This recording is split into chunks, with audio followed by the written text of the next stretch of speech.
So most of you guys know me as Dark. Ni jina ya kazi, acha tu iko hivyo. Yeah, I've been trading for around 2 years now, full time. And when fake banks approached me, aliniambia anadai, kuna wase wanauliza aje, yes, kuna kitu amesema ati sijui kati ya MGK na Dark, sijui walijuana aje, vitu kama hizo. Yeah, when I started trading nilikuwa najua MGK. Yeah, it was I used to do networking. Nilikuwa najua MGK tangu kitambo, but when it comes to trading tulikuja kujuana I think a year later.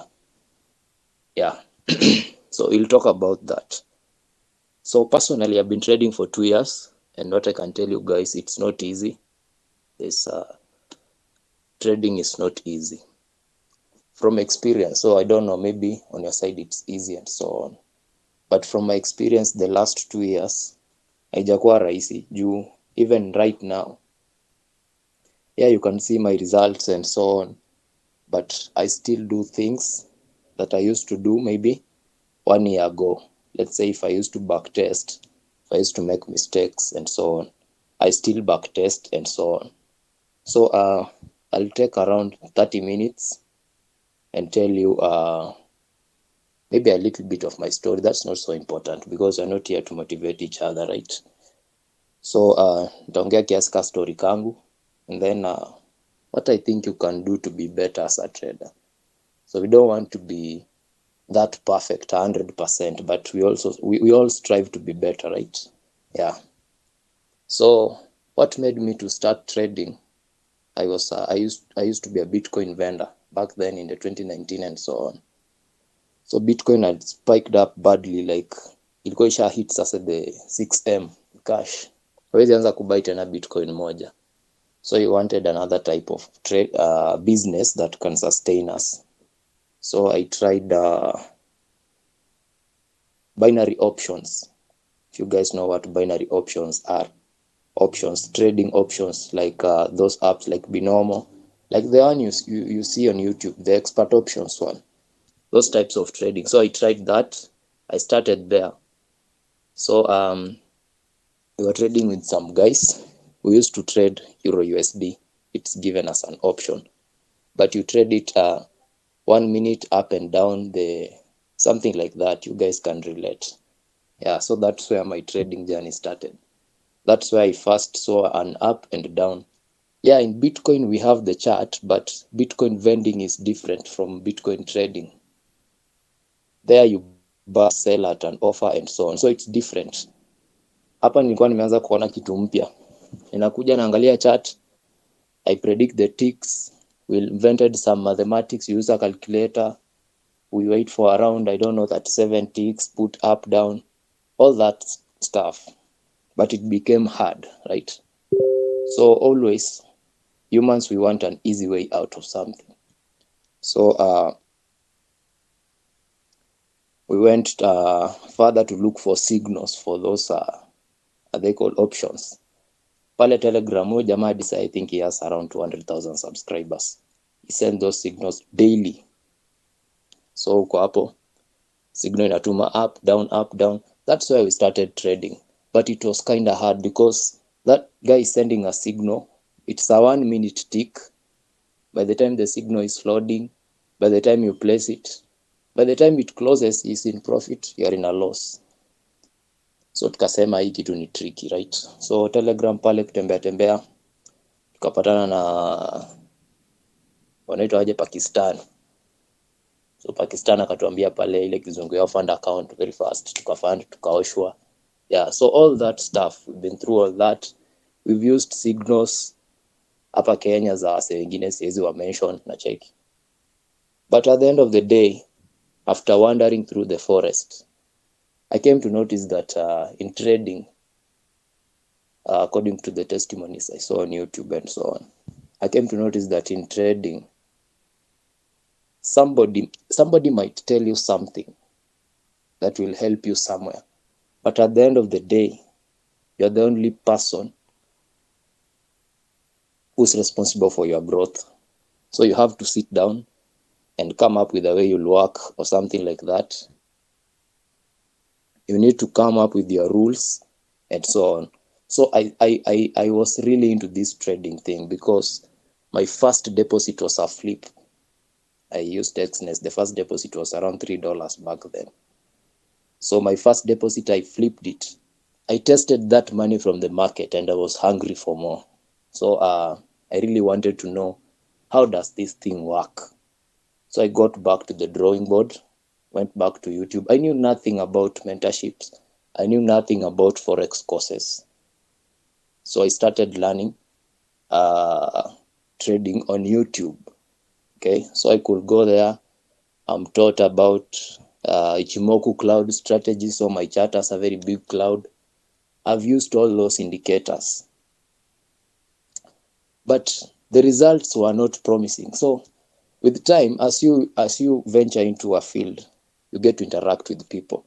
So I met a guy from South Africa. His name is Royce, and Royce was trading pure supply, and he's a Kenyan based in SA.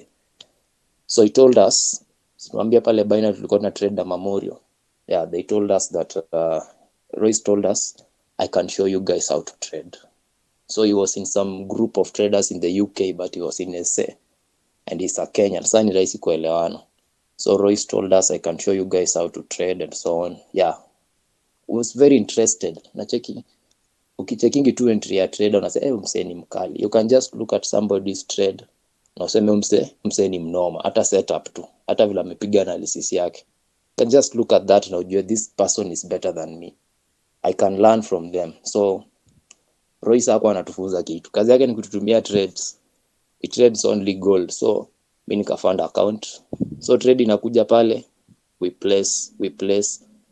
But with the time, Royce hataki kutuonyesha vile ana trade. Anataka tu kutupea trades.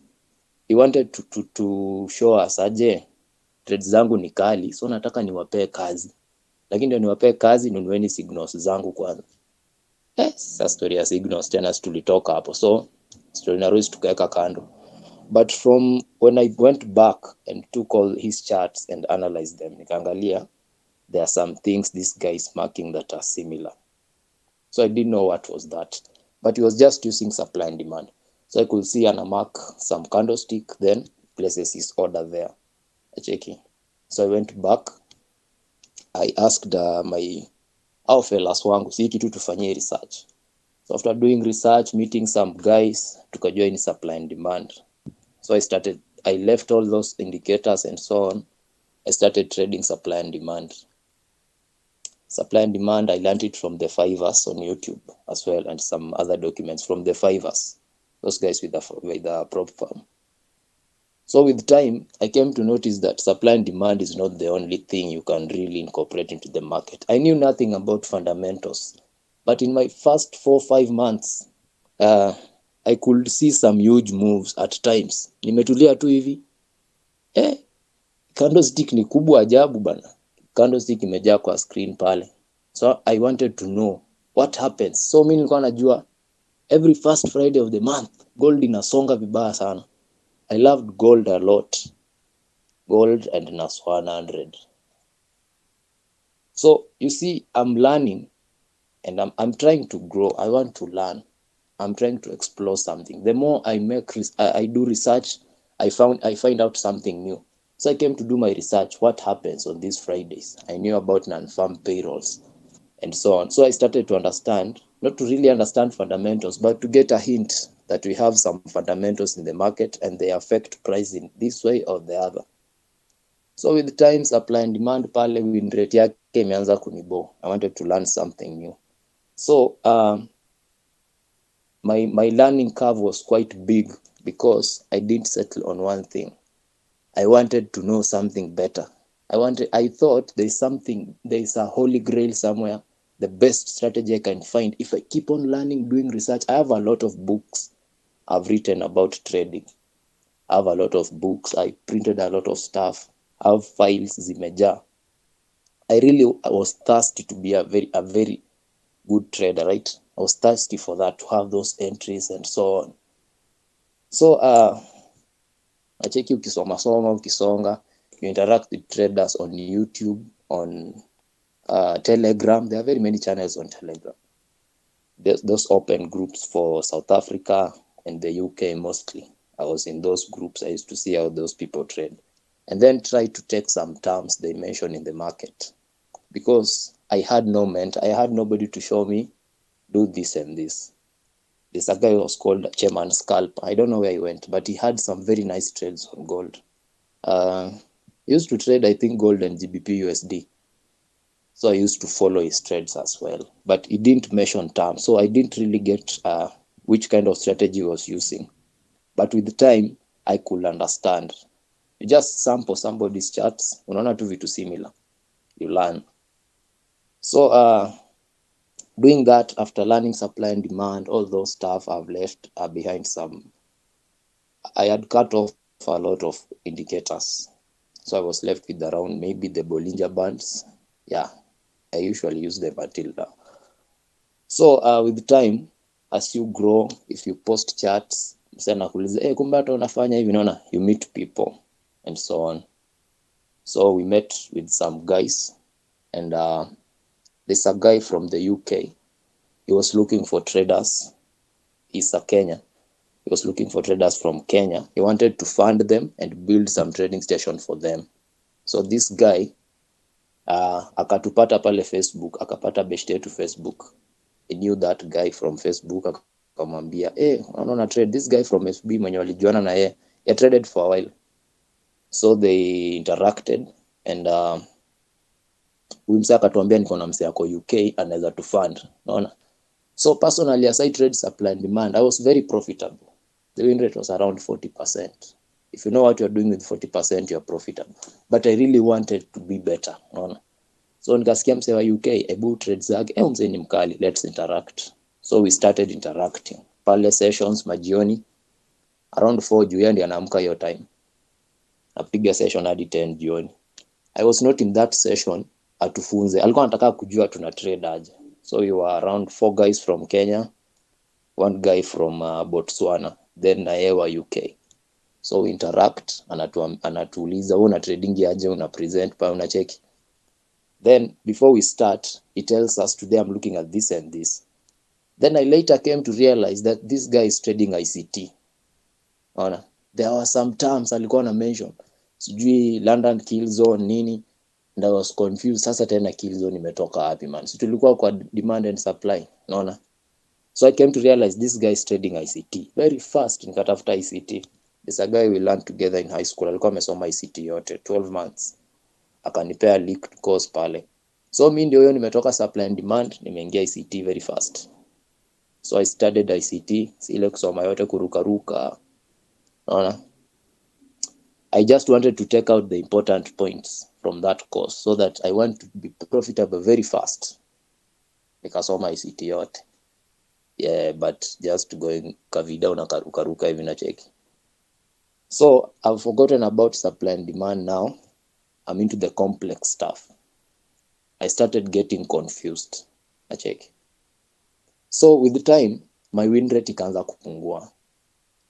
Now I know these fundamentals, nini nimesoma terms mingi sana hadi you're now confused. But this guy, as we usually interact, there are some things he used to talk about. This is a guy who has been trading since 2008. There are some things he used to talk about. I pick, I want to learn from this guy. Anaongelea story na trading plan, risk management, your trading psychology. Now I was into that because mimi nishakuwa confused. Unaona? Trading plan, I drafted my trading plan. I still have my first trading plan. I drafted that. I came up with a risk management portfolio and so on. And with time, now I started getting better. No. To an extent that this guy flew from the UK to Kenya to come and meet us. And at least aone huwa tuna trade aje. So by the time he had met us, hata mi sasa kuna kale ka confidence umeanza kuwa naye, hata mi I've been a better trader or something like that. So by the time he met us and so on, we started some Forex school and so on.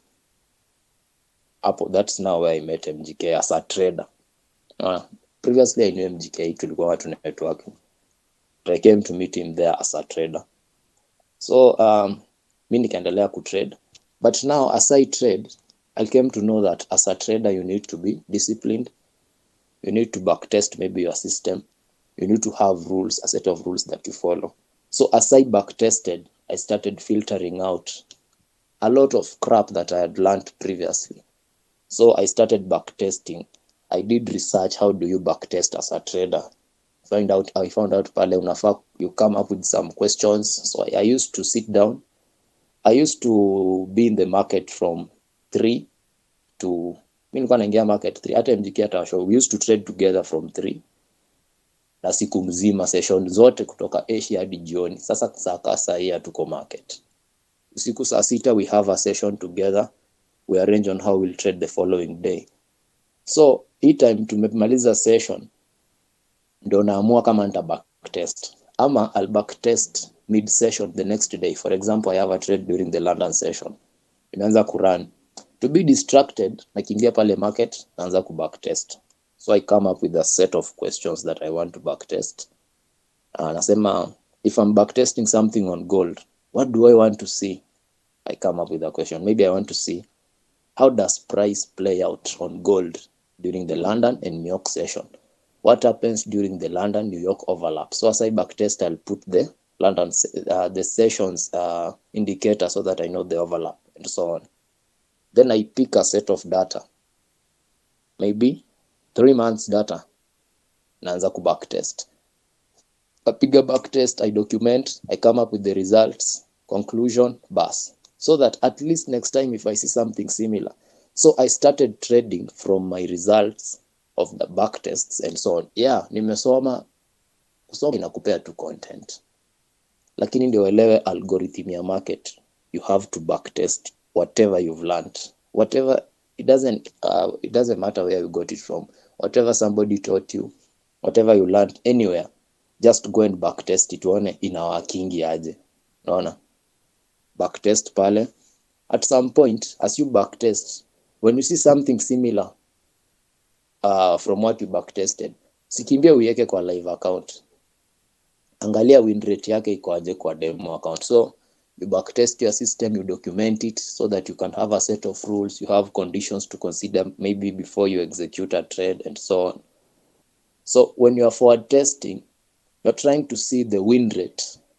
Yes, it's a live market, but you are trading with virtual money before you go to a live account. By the time you go to a live account, you have that expectancy level. Maybe you say, me win rate yangu from my system is around 30 to 40%. It's 20%, maybe it's 10 or it's 0. I need to change a system. So I came to realize that what made my learning curve to be big is because I used to learn something. Sai, kesho niko market, I want to see that same thing so that I trade it. Yeah, so after that, hapo tumekutana na MGK pale, tukaanza kutrade. After hiyo forex school imekuwa created, ndio tulikutana na MGK. Hapo ndio tulianza kutrade pamoja. We had a schedule we follow. So personally I work with I work with schedules and rules. So kama MGK alikuwa anajuanga ni midnight tuko na sessions, tunaingia pale tunapiga analysis ya the next day. Kama ni 3 anaweza nipata online. Saa zingine mazee unaweza kuwa ulikuwa umechoka hadi umededi, unacheki umezima pale. Sasa hata utaamka tu saa 1 uingie London session and so on. So we started there. We came up with a trading plan, how we follow our trading plan, tukakuja na rules zetu and so on, hivyo. Till now, I'm pretty sure MGK bado wana backtest. Me bado wana backtest. My last backtest was yesterday. So when I'm in the market, to keep myself distracted maybe, or if I don't have a trade, I feel like I'm idle, naweza kaa tu chini, ni backtest. So you can still backtest the same concept, at least on something different maybe. If you have a watch list, you can have 1 pair or maybe 2, 3, 4 pairs. So kama last time ulikuwa umebacktesting on this one, this time you can backtest on this one. Nacheki. Yeah.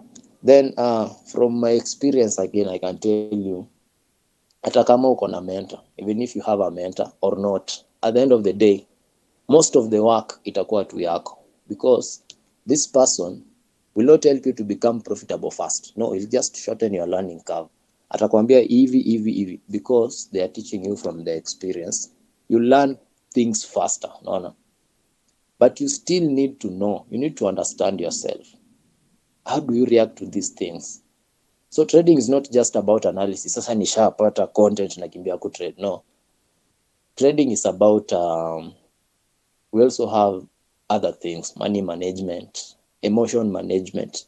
Ukiingia trade, how do you, for example, personally I do HTF.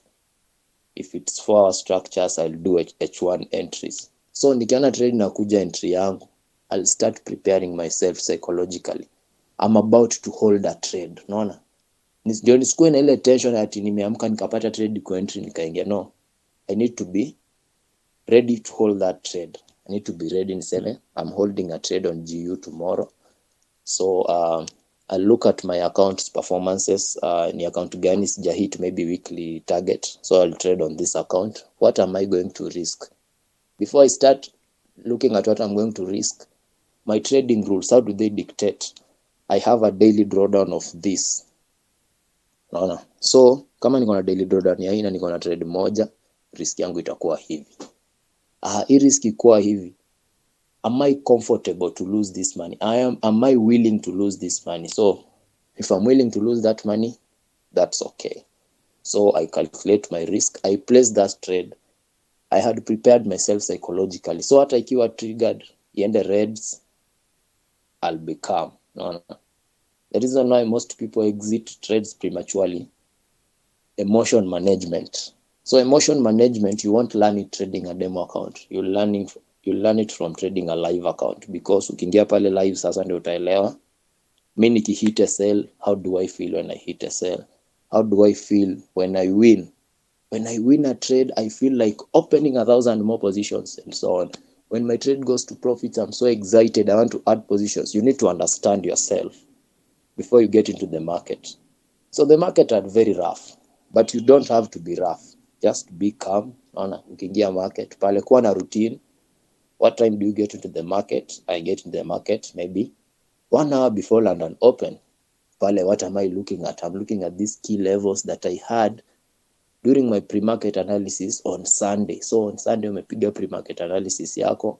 Midweek, you're looking at these levels and so on. Then in your trading plan or your journal, if you journal your trades, on your journal, you have those key levels you marked during the pre-market analysis. What do you want to see? What kind of reaction? So midweek, you are active to react. If this happens, I'll do this. If this happens, I'll do this. No. You're flexible. You need to be flexible to price, because this is a game of probability. So once you understand that, utaona tu results zako zimeanza kuwa better and better. But the moment you fix yourself into something, for example, you are married to your setup, you see uko bullish, but maybe the market has shifted the trend, you're still married to that buyer, sema lazima tu ikuwe bullish. So you need to be flexible. What is happening? This has happened, so maybe this is an invalid setup. No. Hitting a sell is not bad. After you hit a sell, journal that trade, do a case study. Why did I lose this trade? This and this happens. Oh, damn, I didn't see this, right? So next time I'll be keen. I'll look at this and this. So also journaling your trades is very important in your journey. So you need to know, have a routine. Personally, I do my pre-market analysis on Sunday. So Sunday, mimi nimepiga analysis yangu. Midweek, I'm not doing any analysis. Midweek, I'm just looking at how did price play out. So I'm trying to look at, yes, pre-market analysis, my weekly bias is this. So HTF always is stronger than LTF. You need to know that HTF trade direction. So midweek, I want to see this. If this happens, I'll do this. If this happens, I'll do this. So midweek, my work is to react. Calculate risk, and manage my trades. So I want to see my trades as they run. I don't really cut losses, because the moment you have your sell and so on, calculated risk, money that you're willing to lose, flexible, in line with their drawdowns, maybe daily or weekly drawdowns, so that when you have that trade running, if I'll take partials at this point, yeah, I'll do this. If I see price reversing back to my entry, under what conditions am I supposed to set my SL at break even? Okay, so I have my conditions. That's the work you should be doing mostly on the weekdays. But when I was learning my first 6 months and so on, I was not doing that. Kazi ni kuamka, umeshaingia trade, imeenda low, ulikuwa unaogopa. Unaona? Trade goes into profits, you're so excited, you've added more positions, reversal, your account is blown. Okay, you don't know about fundamentals, you don't know what time we have fundamentals. Just get a very huge move that's against you, your money is gone and you're frustrated.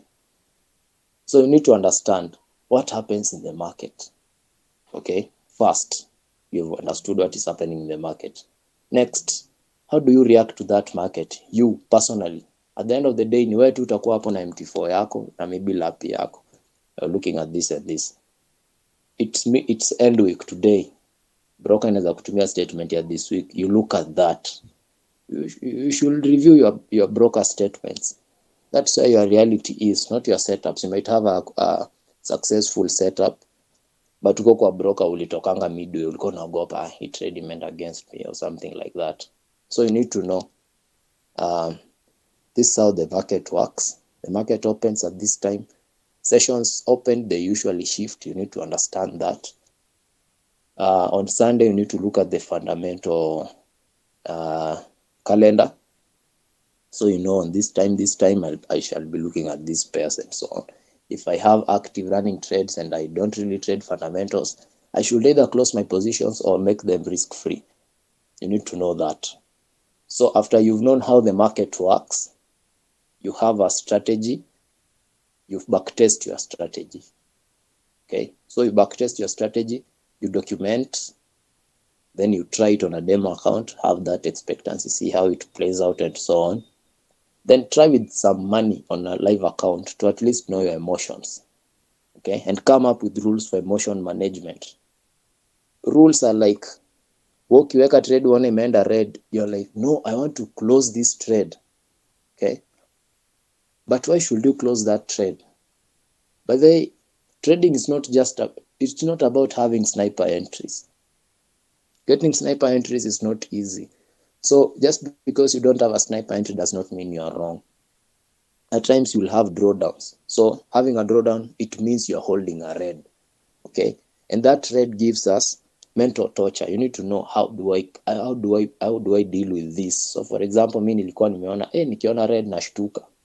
So whenever I see a red on my account, I'm like, if my trade is triggered, I'm off chart. So I'll go maybe take a walk and so on. Then you need to know if a sell is hit, how do you feel? Walking hit a sell, your brain tricks you to thinking that you are not wrong. Maybe you placed your sell unstrategically. So you're like, wacha sasa niingie. Unaona hii sell, my sell was my entry. Sasa wacha niingie hapa chini. Then you're like, you opt into that trade. Unaona, unatolewa tena. So you have double loss. Unaona, you are revenge trading. Inakutoa au kubali. You're still married to your buyers. So as you backtest and document your system, you need to know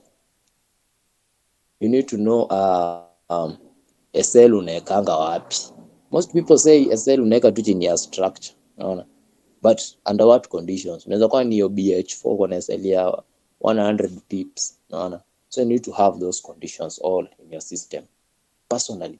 So when somebody says you develop your own system, they don't mean you go to the market, you sit down and come up with your strategy. You say, if I see 6 bulls, I short. No, your system entails the strategy you learned, your trading rules, your analysis rules, your trade management rules. Okay, all that, your risk management. How do you go about partials?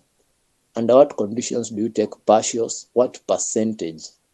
Something like that. Under what conditions do you set do you leave your trades to run risk free? You need to know all that.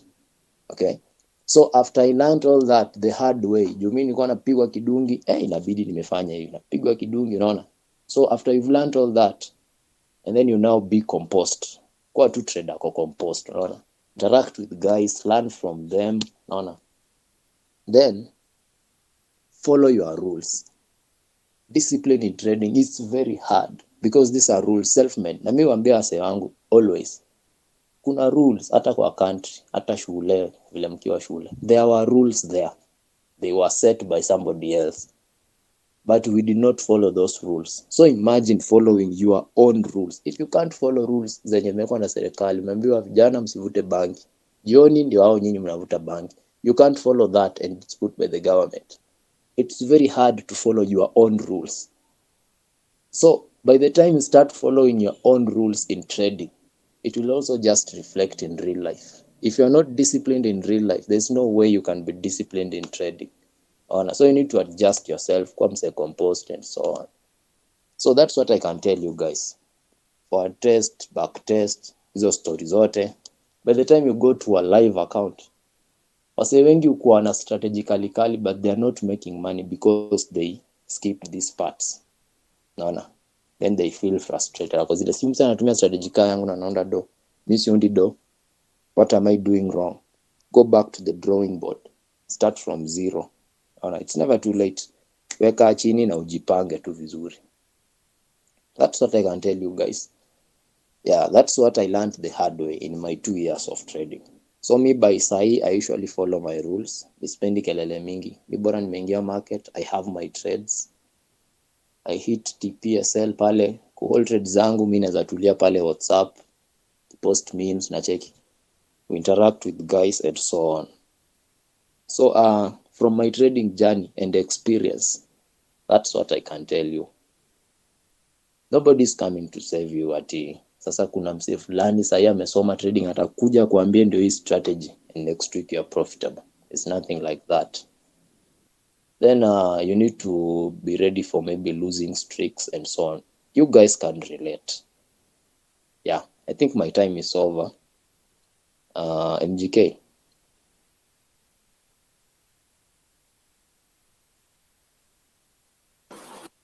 Hey. Yeah. Sasa, what do you have to say? Kwanza kunanyesha, so sijui kama mnanisikia.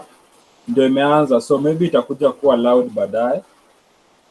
So you just bear with me. Mimi niko Ocha. Maybe I don't live in Nairobi. I don't live in any big city. I live in my house, upper Lakeside. Okay, there's a question. There's someone asked a question hapa hivi. Anasema somebody was saying they learned the hard way by learning a strategy, opening a live account, akule vidungi ndio, a learn without going through backtesting. What can you say about this? Somebody was saying they learned. Sawa.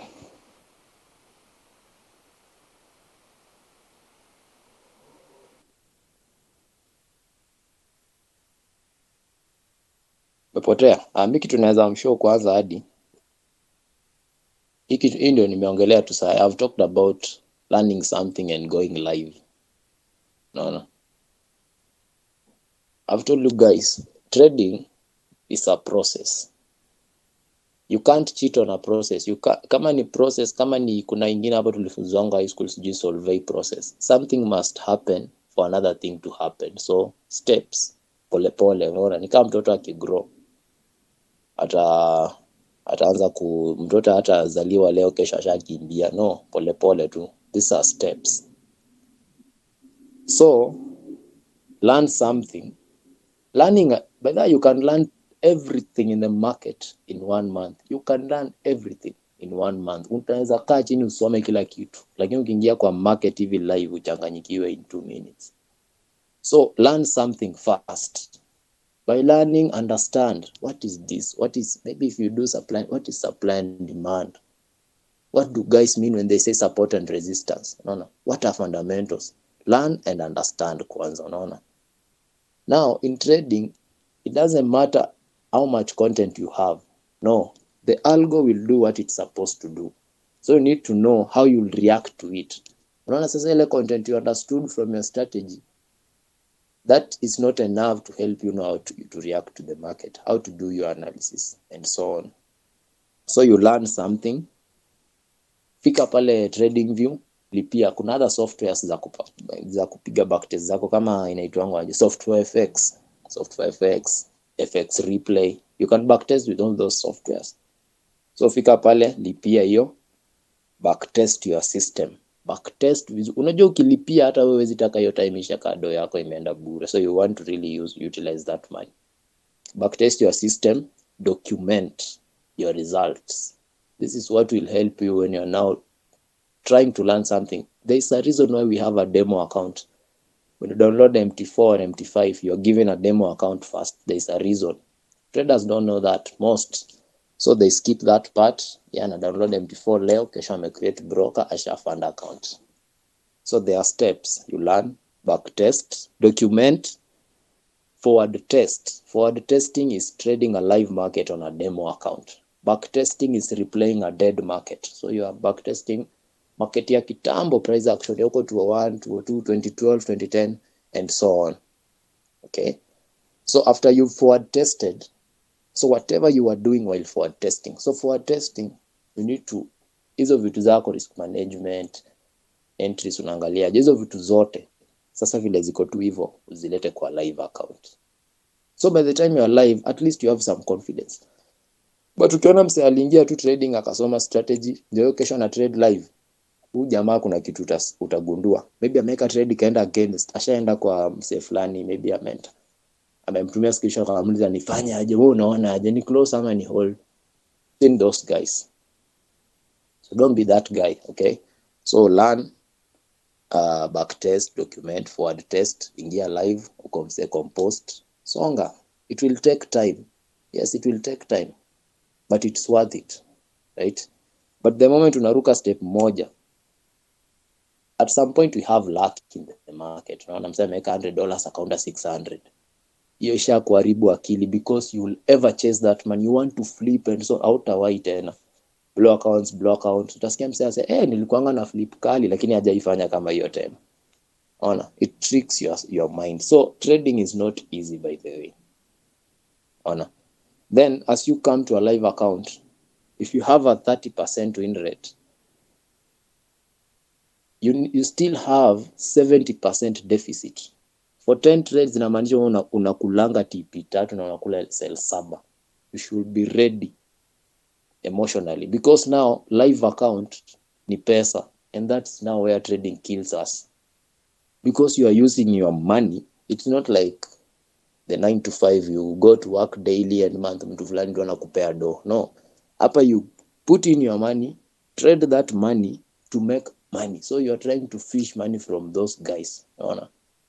So you need to be ready psychologically. Kama mimi strategy yangu imenipea win rate ya 40, how will I use this 40% to make sure I'm profitable by the end of the month? Unaona. At some point you'll have a losing streak.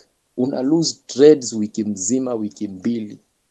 So all those are the disadvantages that come with the live account. But the big problem with the live account is emotions. Okay? So learn about that. So me MGK, mi story yangu imeisha. Haya. So kunanyesha. Kunanyesha hapa niko audible, si ndio? Yeah, profit. Okay, so I'm MGK. MGK was once known as Mkujizi KE. Najua alikuwa guru fulani wakati wa network marketing from 2020 to 2021 ikaenda kuisha. Those 2 years I was one of the best network marketers in Kenya and maybe in East Africa. So hiyo story ilishaisha. Talk about the main goal, making money, not having to stop loss, outside stop loss. Okay, you nitaongelea. So MGK is the guy behind Night Effects. I'm the CEO. So say I'm the owner. Yeah, I'm the owner of Night Effects. We work with that. So I'll just say we own Night Effects. They say I'm the owner, but it's limited in the owner. Then I involved that. We shared ideas and how it's supposed to be until ikakuwa venye iko. So my story is so long, and I've told people my story for so long and repeatedly until I don't like. Unajua, I don't like motivation. I don't like motivating people. So giving you guys my story kwanza, it's sad. It's not even motivating. It's sad. Unaona? And not all everyone will go through what I've gone through. Unaona? Just kama ni Mungu. So maybe I started trading in 2021. 2021, actually serious trading, but I knew about Forex in 2020. Yeah, 2020 December. Yeah, I tried trading. I never funded my account. We got some Americans walikuwa wanatufunza, some guys from US walikuwa wanatufunza hiyo time ya network marketing. So they recruited me as a marketer. So they wanted me to market the company. I bring them clients and they teach them Forex. Yeah. So that's the first time I heard about Forex. Then nikaendaenda hivi. Then one of my friends took it serious, anaitwa Clemo. You guys know Clemo, the fundamentals trader. He trades purely fundamentals, yeah. So I think it's 6 months down the line. Now that is mid 2022, 2021. I see Clemo making like Clement was making like $10,000 like daily. Then there's this time he made like 100,000, no, $1 million in like 3 weeks. Yeah, it was in less than a month, and I was like, Forex iko na do. So I came to a decision of quitting network marketing. Network marketing, it was giving me roughly 100 to 200k per month, Kenyan shillings, 100k, 200k per month. But now I wanted the million. I wanted a million. So with the time, pole tunajua, the more you view the status of a forex trader, WhatsApp status ama IG stories, you get more interested. You get more interested. I never knew Dark. I never knew any other forex. I only knew, actually I used to know Peniel and Clemo. Yeah, Peniel tulifanya naye networking, Clemo pia tukapata naye networking. So tukasonga songa hivi. Then now, how at first I think that is to everyone. The aim is always to make money. So I subscribed to some signals. Nikablow account, nikashangaa kwani huko kunaendaje. Nikalenga hiyo story. That was around June, July hapo 2021. Then reaching September, I decided that since I'm going for a long holiday, yeah, campus, I'm going to study Forex. And that is a decision I made. So I was ready to sacrifice everything and for Forex. So I quit posting status and I decided to focus on trading. Now, first, uh, when I started trading, there was this company called BloomFX. They also, it was a Kenyan company. They called me and Kanyambia Nikuje. I be their marketer. So they wanted marketing. So I was a very good marketer. Actually, I gave BloomFX around 100 people. It was 100 to 200 people. Yeah, so BloomFX can grow. Then hapo BloomFX ndo nikapatana na Dark. So before I joined Bloom, I was learning for FX on my own. But I was more interested in order flow. I don't know where I met the word order flow, but I loved order flow. So Mimi, I've never traded chart patterns. I've never used indicators on all those other things. Maybe I went direct to order flow. So I knew the name of the strategy is order flow. I went to YouTube. I think the first person I found teaching order flow, who was very efficient, was Mentefx. Mentefx. Then I also found order flow is mentioned in ICT. I took some ICT. Then so nika combine ICT na hiyo strategy ya Mentefx. Mentefx majorly trades supply and demand and Wyckoff and order flow. So mi nikaona Wyckoff is complicated and ICT is also complicated. Now nikaanza kuchambua. I found about the effects, but that is later. Now when I joined Bloom, there was this guy called Phil. Phil pia alikuwa trade Bloom, alikuwa trade order flow. What Phil told me was the simplest definition of order flow. The simplest way you can trade order flow. Si mi nikaanza. So nikaanza kutrade order flow. I had some money because I was saving. Nikafund accounts. Nikajaribu ya kwanza. I made some cash. Kama kawaida, I withdrew. After withdraw, unajua utamia pesa. Unajua, for the first time, you're putting on a position. in less than 10 minutes you have like 50,000 per. If I used to make 100k in a month and I'm making 50,000 in 10 minutes, si kitu ningori. Nikasema basi, I'm going to focus on Forex. To me hapo 1212, that is now 2021 December. Now nimeanza. I started live trading on 6th of on 6th December 2021. That was my first deposit. That account grew to, was it $20,000? Yeah, that account grew to $20,000 around 3 months. Yeah, in around 3 months. Now that aside, that was my money. Sasa kwenda January nikaenda Ocha, because I was in Nairobi. So January nikakuja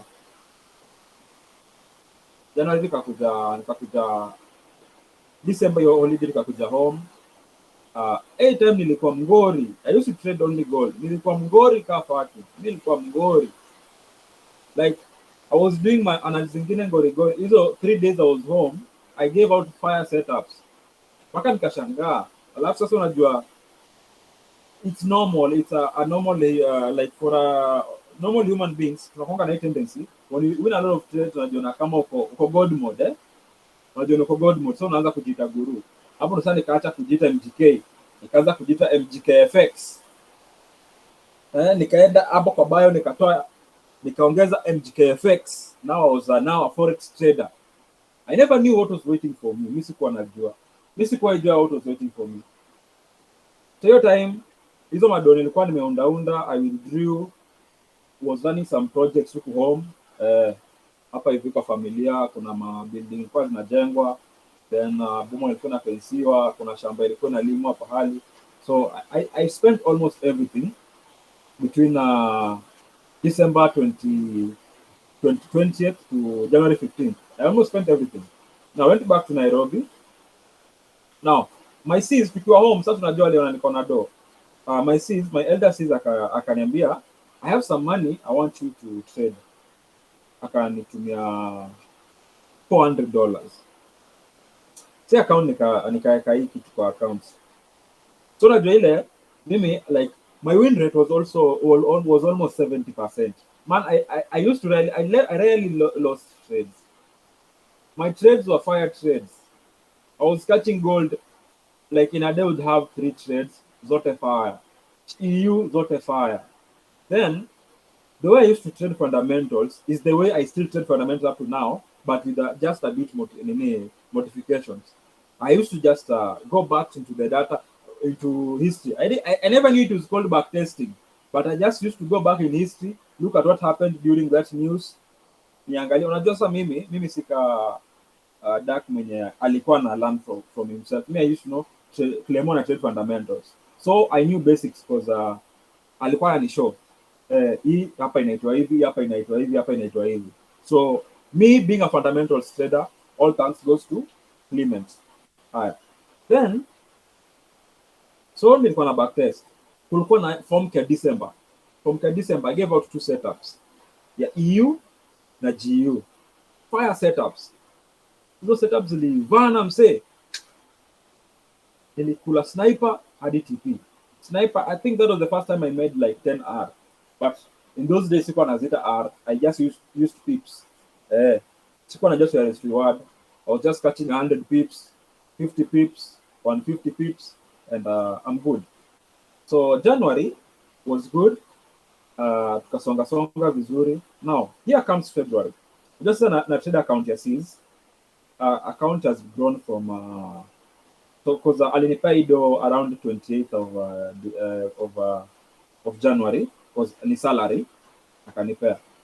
So leo tumeanza, the first 1 week account grew by 50%, so it's at $600. Then nilikuwa tumia FX pesa. Then I was trading German index. Your time nilikuwa beast. Apart from trading gold, I started trading German index. Nilikuwa beast German index. That can prove that. Nilikuwa ngori baya sana. Nilikuwa tunashika, actually nilikuwa na trade na dark German index peke yake. London ikifika hivi tunapiga analysis zetu usiku. Ikifika tu hapo masaa London Open, tumeshika sniper moja kali. na hiyo kitu ikidrip 5 seconds 100 pips, ikienda hapo dakika moja una float 100 pips bang. Hii ilikuwa ngori.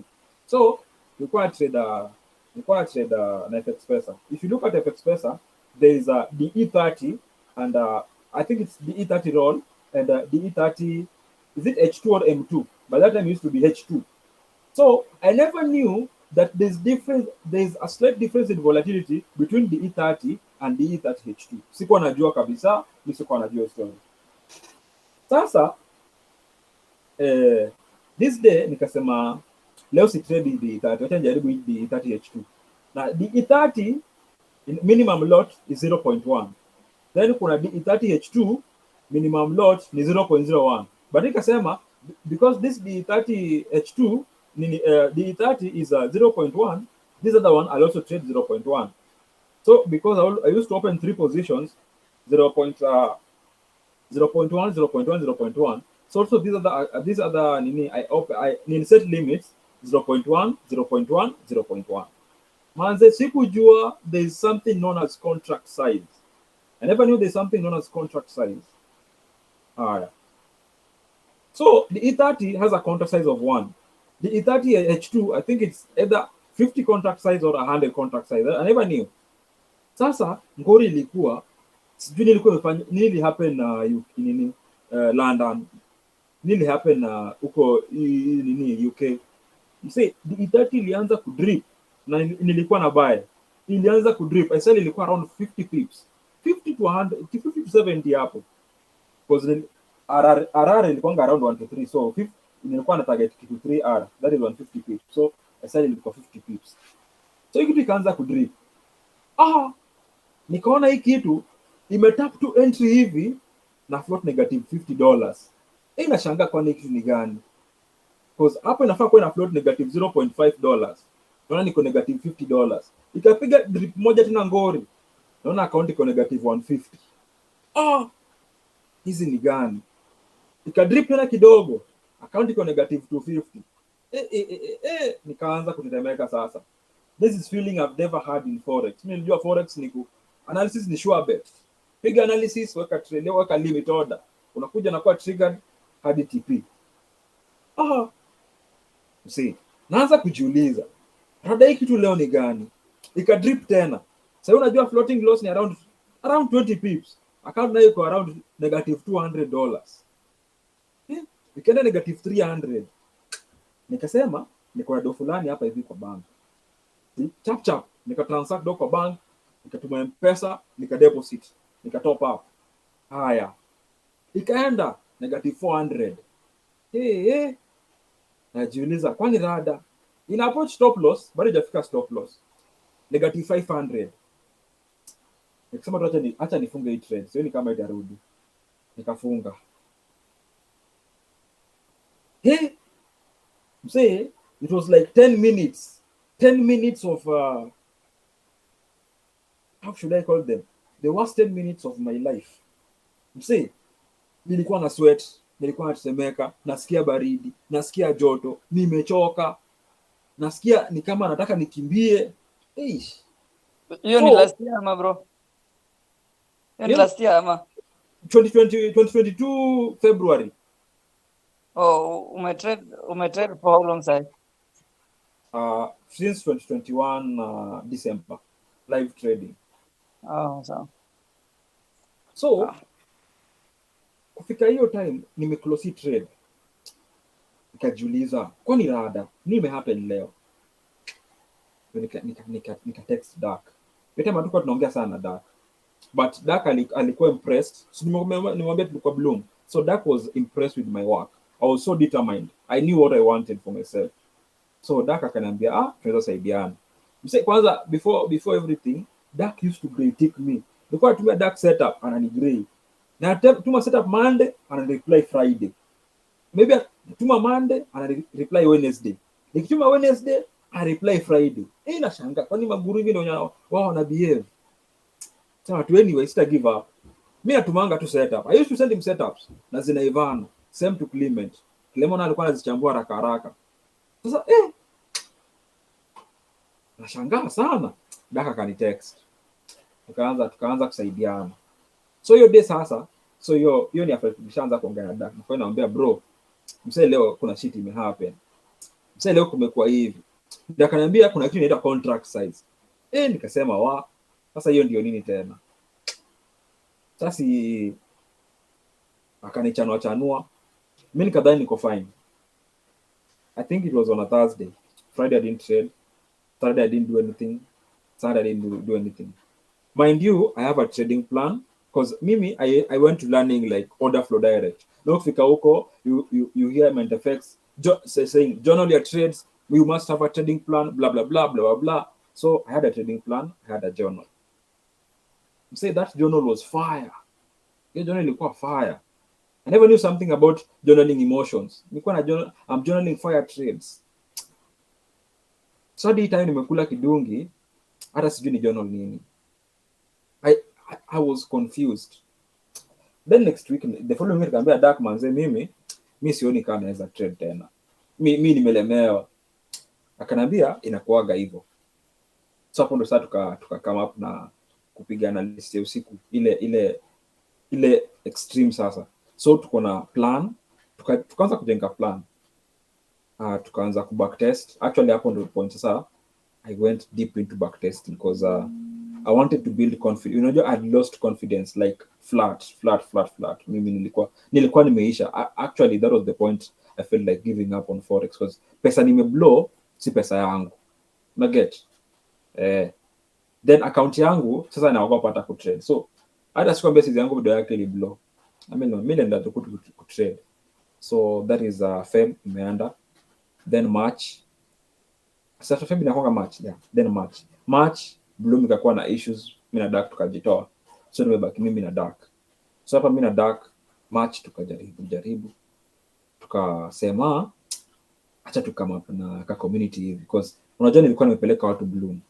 And now the Bloom has disappointed them. Nikasema acha nikama na a community. I'll help these people with what I know. So tukakama up na Night FX. I think the first Kenyan Forex trading community in Discord. It was the first one. So nikachana vijana walikuwa vienyeji hapo, tajui Discord ni nini, hawajui kuna navigate through. Tukaanza ma 1-2. So hapo hivyo nafunza ourselves, tunajua because you know I'm now not trading. Si trader la kidogo juu. I was majorly backtesting. So hapo Dark akaniambia kuna story na kitu inaitwa psychology. Nikashangaa psychology ndio nini tena? Hizi ndio gani?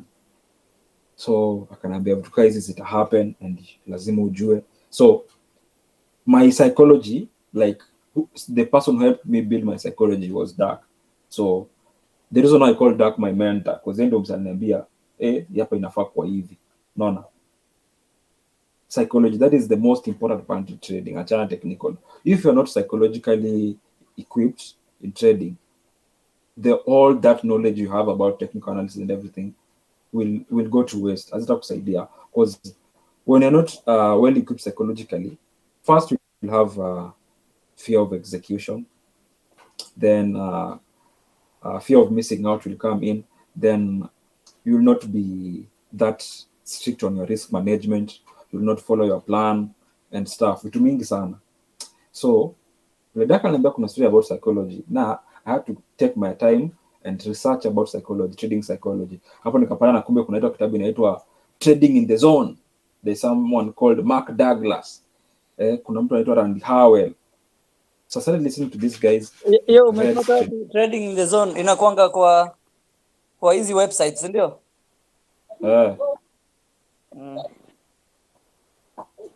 So kindly, if you have a question, just type kwa chat box. And kindly, let's mute Cynthia Njoki. Kindly mute. Mimi ni mgeni huko. Kindly mute. So hiyo time nikaanza kusikiza Mark Douglas, then nikapata part ya for you to build confidence, you have to build data. You have to collect data. How do you collect data? By backtesting. So, admins will YouTube them. I can't even see my line. Yeah, Please, mute you then.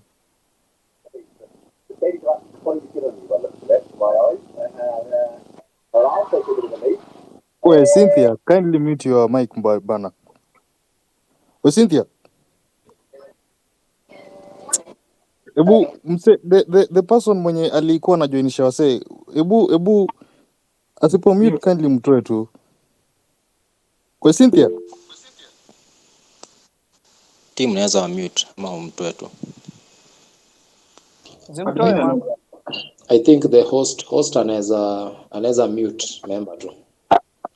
Dapo kwa list. Sawa, ameenda kwa mute. Yeah. So Apple, that is, I can literally say that is where my trading started. My trading started when I knew about psychology. No. When I knew that I have a psychology that I should take care of, that I should build. Ndio inisaidie, unacheki. So hapo ndo kila kitu ilianza. Lani seme that was the eye opener. Nikasema okay, now if this is what I am needed to do, how will I do it? I have to come up with a plan. I have to learn, I have to backtest, I have to trade. I also have a community to run. Now I have responsibilities. And apparently, the reason I built this community, I knew hapa mbele kitu kama hii inaweza fanyika tena, and I would want to give up. So I had to build this community so that I can't give up. No. I have some people who are counting on me. I can never give up on these people. No. And that is like my nature. I don't give up on people. Naturally, I don't give up on people. So wantu hapo hivyo, asi community ikaanza kugrow. Then nikarudi kutrade sasa. Started small sasa nikarudi. First unajua when something like this happens, unakuwa na fear of entry.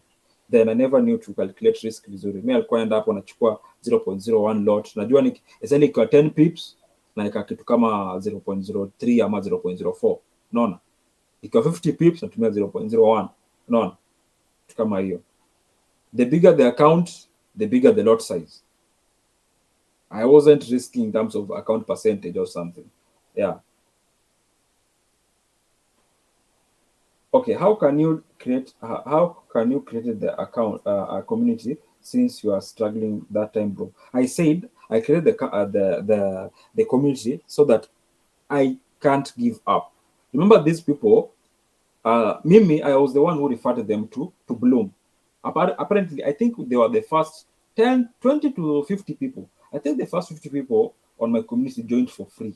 Yeah, because walikuwa wamejoin under Mimi in Bloom. I was like, they are referred. Is it referral? I referred them to there.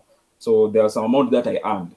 And you know, when you earn some money kwa watu and they don't get what they paid for, there's that guilt. So nikasema, I'll help these guys because I know, actually I have an idea of how trading goes. No. So with time, I started being consistent in whatever I was doing. As I was consistent in backtesting. Now I started collecting data. Now and kwenda back and forth, started meeting more order flow traders like Akina JFX, Akina Mahat FX, ZM Capitals. So I started knowing these big names. Then I came about photon trading, and that is what changed my structure. How I reason with market structure. Actually, order flow is just simple. It's just market structure, nothing else. Yeah. So, songa hapo, there's some things that I have not mentioned. Like in 2022, the whole of 2022, I failed like 5 funding challenges. Yeah. I'm not a funded trader. I'm a self-funded. I don't trade a prop firm. I can't trade prop firm accounts. I'll try, but currently I can't. Yeah. Depending on how my system is, I can't trade prop firm accounts. Unless if I find the ones that favor my trading system, I will. Yeah. Yeah. So, nikasonga. From there, now I was now consistent. my account started growing pole to like my win rate was around 30 to 35. Some months it's 40, some months it's 50, some months it's 30, some months it's 20. Because there's a month up to now, there are months I can win only 3 or 4 trades out of like 10 or even 20. 2 or 3 trades, then the rest of the month is reds. Yeah, and I'm used to it. So that is something that you have to understand, and you have to make peace with that. You lose, and you lose a lot of money. No, I was not here to motivate people. So just know it's a fact. You have to lose money. You have to lose money. Not all trades will win. No, because all trades, our wins and losses are randomly distributed. Hatuwezi jua when we win or we lose. Yeah. So coming down from March kuingia May, now I found this system, Asian liquidity system. I also think I was the first trader in Kenya who started trading Asian liquidity system. So nikaanza create Asian liquidity system. This was from JFX. I just saw it from his Instagram post. I never knew anything, but mimi nilijua unaenda pale, wait for Asian close. One side of Asian session ikikuwa broken, you sell. Ikitake out Asian high, you sell. Ikitake out Asian low, you buy. And hivyo. So that's how it started. But now, it wasn't that profitable. It had a lot of losses because you can have only 2 successful Asian sweeps in a week. But in a week, you have 5 days. So you have 3 lost trades. Then I had to go and backtest and build data on Asian sweep. No. There's nothing in trading. The only way to build confidence on something is going back into the data, going back in history, backtest, document, forward test, backtest, analyze, forward test.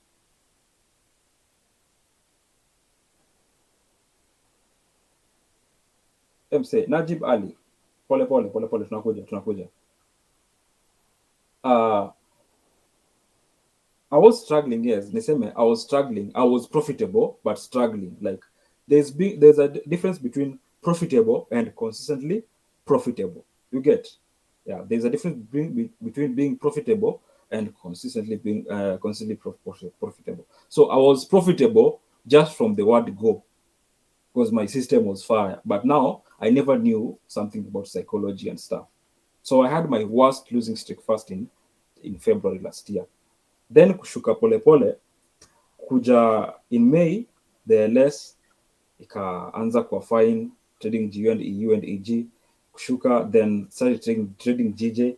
All these periods. Now I think my profitability came in my, when I started being consistently profitable was in May. By consistently profitable, I mean ending my months in positive and consistently repeating the same thing over and over again. Now get consistent profitability is not defined by a week or a month or a year. Is something that is long term. You get? It's something that is long term. But from May, I started being consistent whatever I was doing, because I knew my strategy is fire. That is something I've proved. Now I have to be consistent enough. I have to be consistent enough in everything that I do for me to get the results that I want. And the more I backtested, the more everything was clear. The more I backtested, though unajua SMC and order flow, they have so many complex terms. Mi vitu zingine ndio na meet nazo siku hizi na shangaa, kumbe these things have names. Me shangaa, I don't even know the names, but I know these things always happens when this happens. This always happens when this happens. So when I see this, I want to do this. No. That is when you build a rule-based system. Now, from there, I focused on backtesting, journaling, building my trading plan.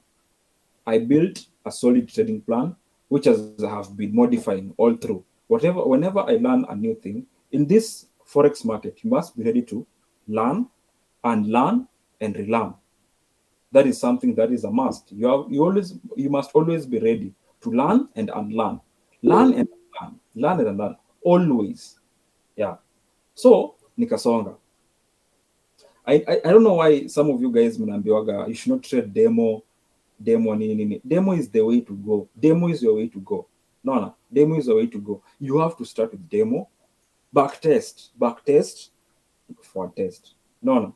So when you're backtesting, vile Dak amesema, using a dead market. When you're forward testing, you're using a live market. So you'll see the difference between the dead market and the live market. And also you'll have those experiences. That is purely technical or fundamental. But now when you have to test your psychology, when you have to build your psychology, you must go live. You can't build your psychology with a demo account. Hiyo haiwezi flat. All these psychological tortures, they come through trading a live account. Now, the whole of last year, I was partly fundamentals trader and technical trader. So, but I used to, up to now, my big wins come from fundamentals, but I changed the way I used to trade. Now, I had my account, my main account, and I used to fund some from small accounts when it comes to fundamentals. So this time round, I think we are in August now. Now in August, it was CPI. CPI, I had done my analysis and I was like 100% sure of my direction because structure was in place, though I think I was just the problem. I was blinded, but from what I saw, everything was in place. Nikaenda full margin on a $5,000 account. My guys, for the first time, I saw a $5,000 account floating on $10,000 reds. A $5,000 account is floating $10,000 loss. And I was like, where? Hii ni gani tena? I've never seen something like this. But unasikia kuwa na deni ya broker. Hiyo ndio sasa kuwa na deni ya broker. Nikashangaa, kwani nini ni rada gani? Then market started retracing. Now it's going to negative 6,000, negative 5,000. Then all positions zikajiclose mara moja. And I was like, where? Now, the problem here was still my psychology because I was so sure. Have you ever been so sure with a trade such that, man, I never thought that the market would go my direction. I was so sure because all the fundamentals I analyze, they always go according to analysis, except only that one fundamentals. Hiyo tu, hiyo iliuma nje, nilisikia vibaya sana.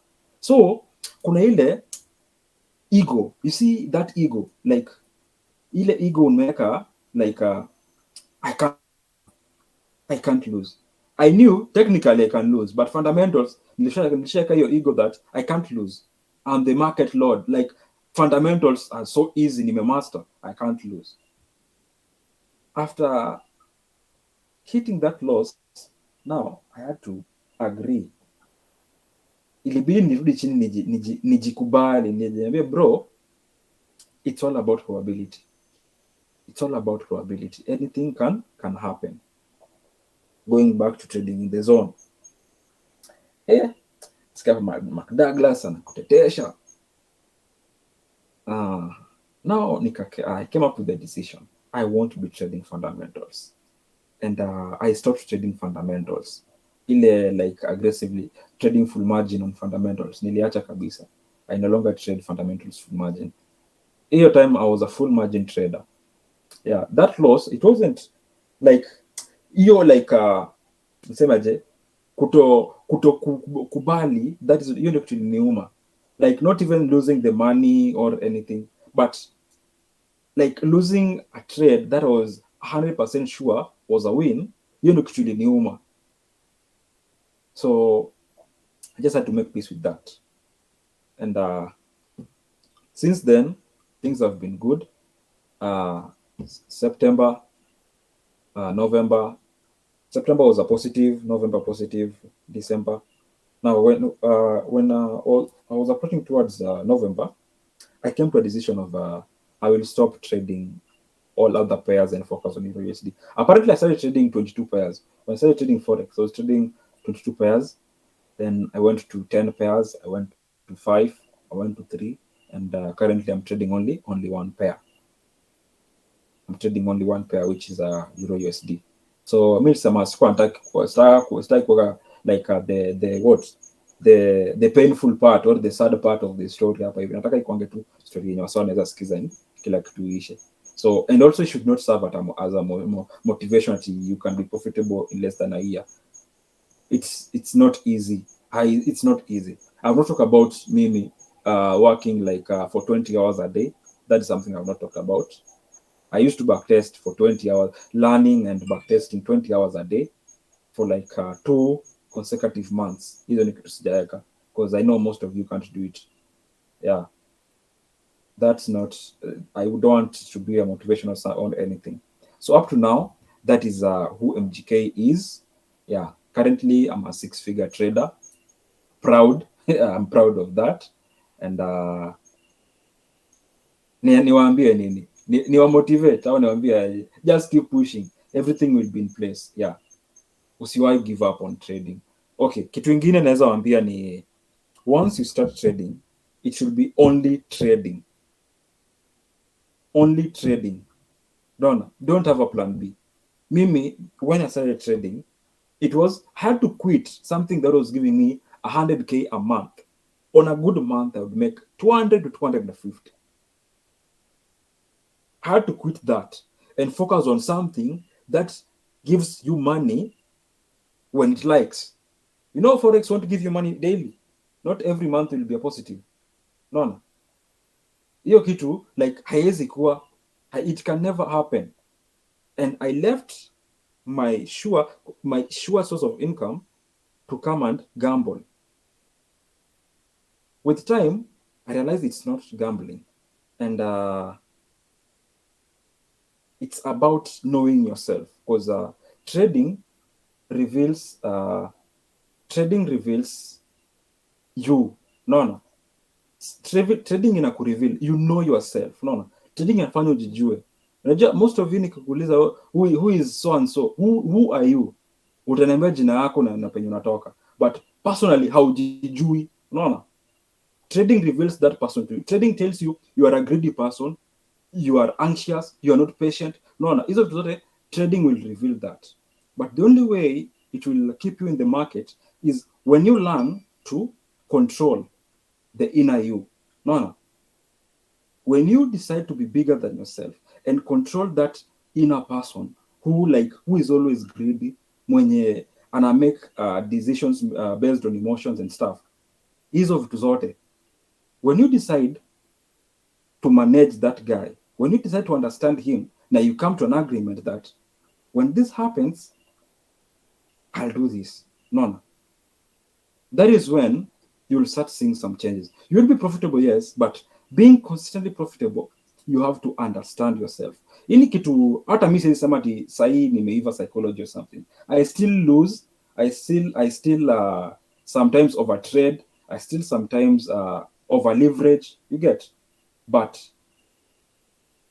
with time, everything will be okay. I'm not the same person, or I'm not doing the same things I used to do when I was starting to trade out mid last year. Sahi, at least nimeji-improve. Yeah, at least najielewa. No. I know when I risk this amount of money, I know what I'm going to feel. No. Like I've been to trades that the other time I was trading, there's this trade. It was a 45-hour trade. But this trade, when it reached, this trade went up to 28 hour. Then there was a massive pullback up to 1.2 hour. Man, that point nilifeel ni kama niseme aje, nianza kujiblame. Nikamwambia bro, mbona ukuchukua trade at 10 hour? So ungechukua 10 hour, mbona ukuchukua at 20? Mbona, why are you targeting 45 hour? Why are you so greedy? Then najiri niliambia, I'm not greedy. I'm just following structure. We're trading from a 4-hour strong swing. And from a 4-hour strong swing, we're supposed to take out a 4-hour weak swing. Now, mbona najitetesha hivi? So, all this anxiety, nifanya nini? Nilizima PC, nikadisconnect simu kwa wifi, nikaenda kutembea. Mimi nikaenda kutembea. Kutoka kutembea nikarudi hapa around 7:30 jioni. Na para trade ili reverse from that point. That pullback was like a liquidity sweep. From that point, and now it was floating around 32 hours. Nikasema, man, if I can control myself up to this point, man, I'm almost making it. No. I'm almost making it. Yeah.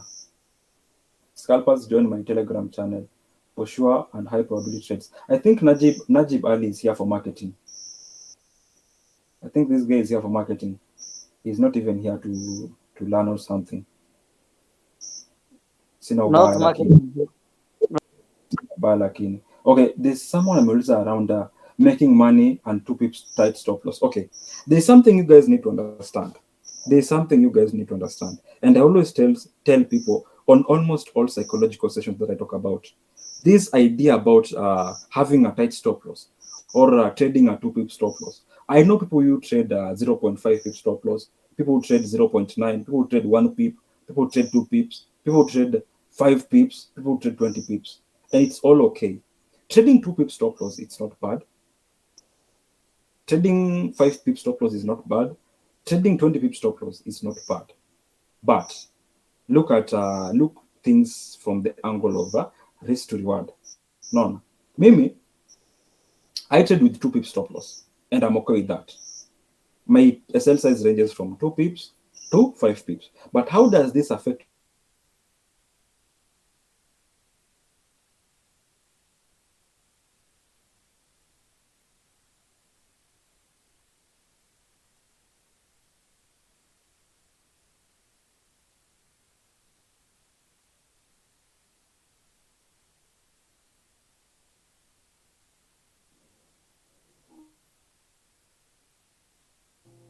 MGK kwa hapo bado.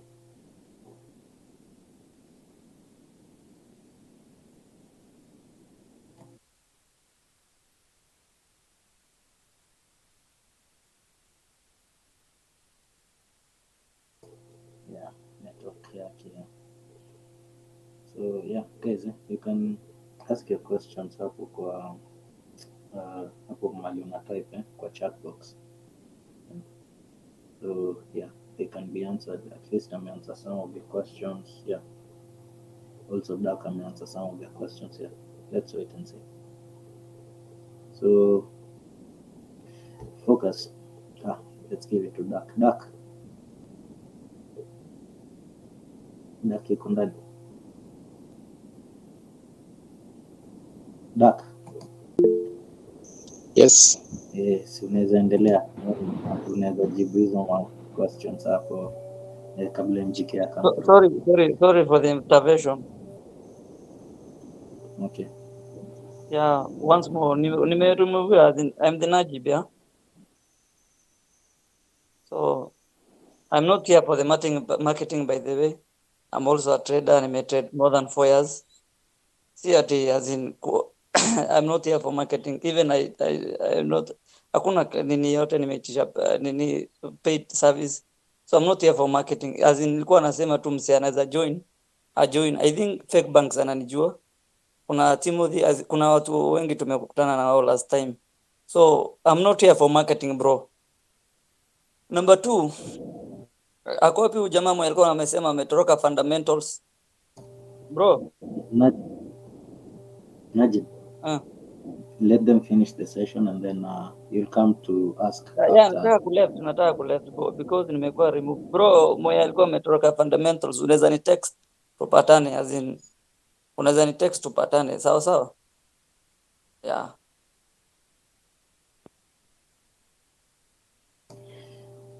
Right, okay. King Duck, you can come through. Okay. Duck needs 5 minutes. MGK, I can still inaweza ona bado uko kwa meeting. Unaweza tusikia?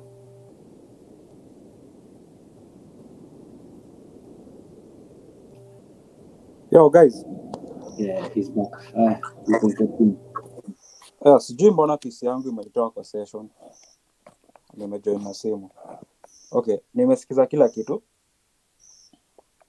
Okay, let me finish. Let me do first nimalize. I was talking about your SL sizing. Okay, if I can remember the question, Umsa anasema about tight SL and 2 pip stop loss. Maybe I trade 2 pip stop loss. Mostly my trades are 2 pip stop loss. Most of them are 3, and very not like kiasi sana are around 4 and 5 pips, but my trading style is very different. No, my trading style is very different, and it's something I've back tested, I've forward tested, and I've documented. It works, and it works for me. No. Also, you have to work, you have to back test, you have to forward test, you have to document, and if it works for you, well and good. So using a 2 pip stop loss, si dhambi. No, I used to think, unaona, mimi kwanza I used to hate people who use 2 pip stop loss. I never knew it's just a matter of experience. It's just a matter of experience. Using a 2 pip stop loss doesn't mean that you trade a HTF and with a 2 pip stop loss. You can never trade a 4-hour time frame with a 2 pip stop loss. You can't trade M15 with a 2 pip stop loss. You'll only have to trade LTF, which is M5, M1, or even less than. Use second start to get those 2 pip stop loss entries. It's a lot of work. It's a lot of work. Vitu mingi sitaki kuongelea. You have to learn. Hapo there's no shortcut. You'll have to learn. It's not a must to use a 2 pip stop loss. But when you know you have a lower risk to reward, you have a lower win rate, then maximize on the win rate. Maximize on the risk to reward. If you have a lower win rate, maximize on risk to reward. I told you guys, me, on my worst month, I can get 2 or 3 trades winners and like 10 or 20 loser trades. And I still finish my month on a positive gain. Why? I maximize on risk to reward. I maximize on risk to reward. So how do I maximize on risk to reward? Mostly I trade fundamentals, or not mostly, but most of my fire trades are fundamentals because I need that volatility to push price. For you to get like a 20-hour trade or a 30-hour or even 40-hour trade with just normal market conditions, it will take you a week or even 2 or even 3. But with the fundamentals, like today, this week, I've made like almost 80-hour because my positions from Wednesday, FOMC, ECB, and NFP all went in one direction. So positions are held from Wednesday are still running up to date. Actually, I've closed some, and I'm still planning to hold them over the weekend. Now get having 2 pip stop loss, you have to put in the work. It's not a scam. It's not something that you can't do. You can.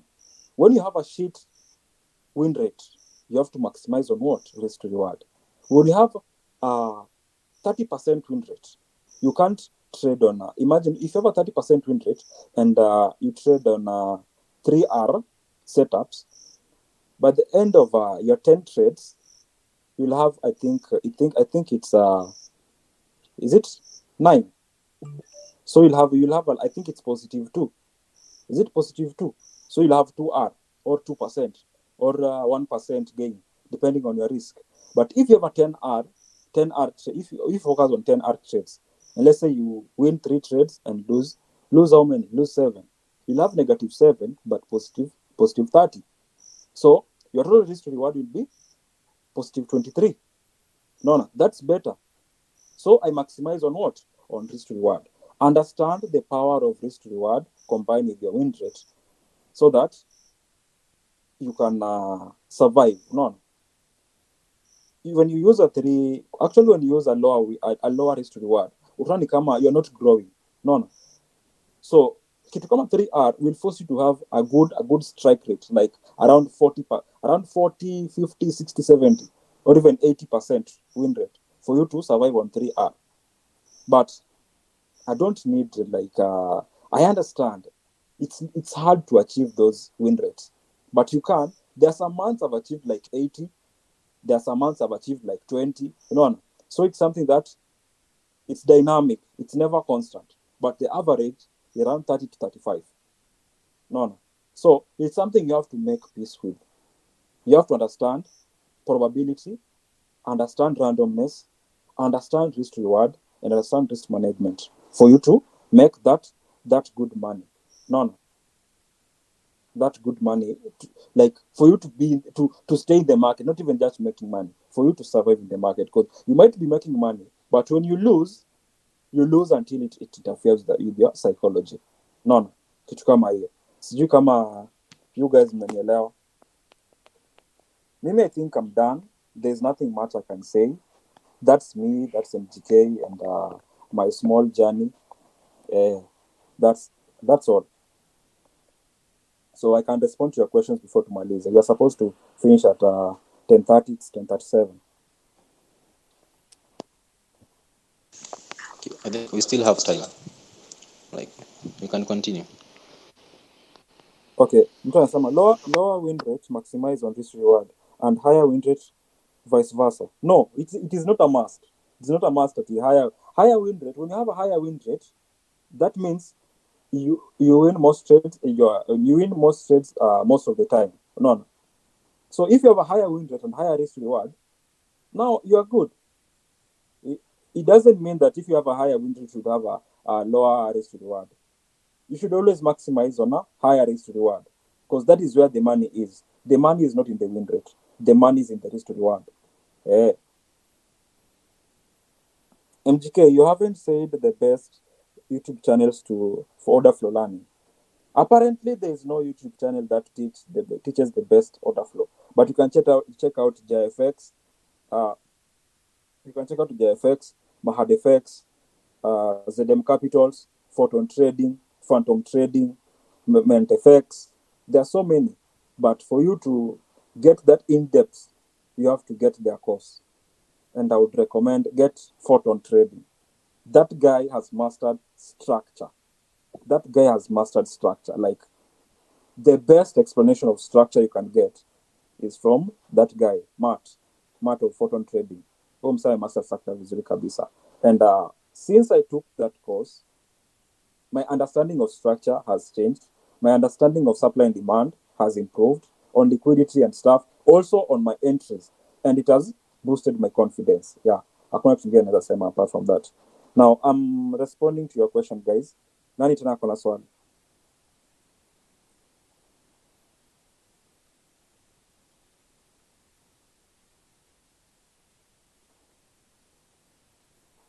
Nani tena kuna swali?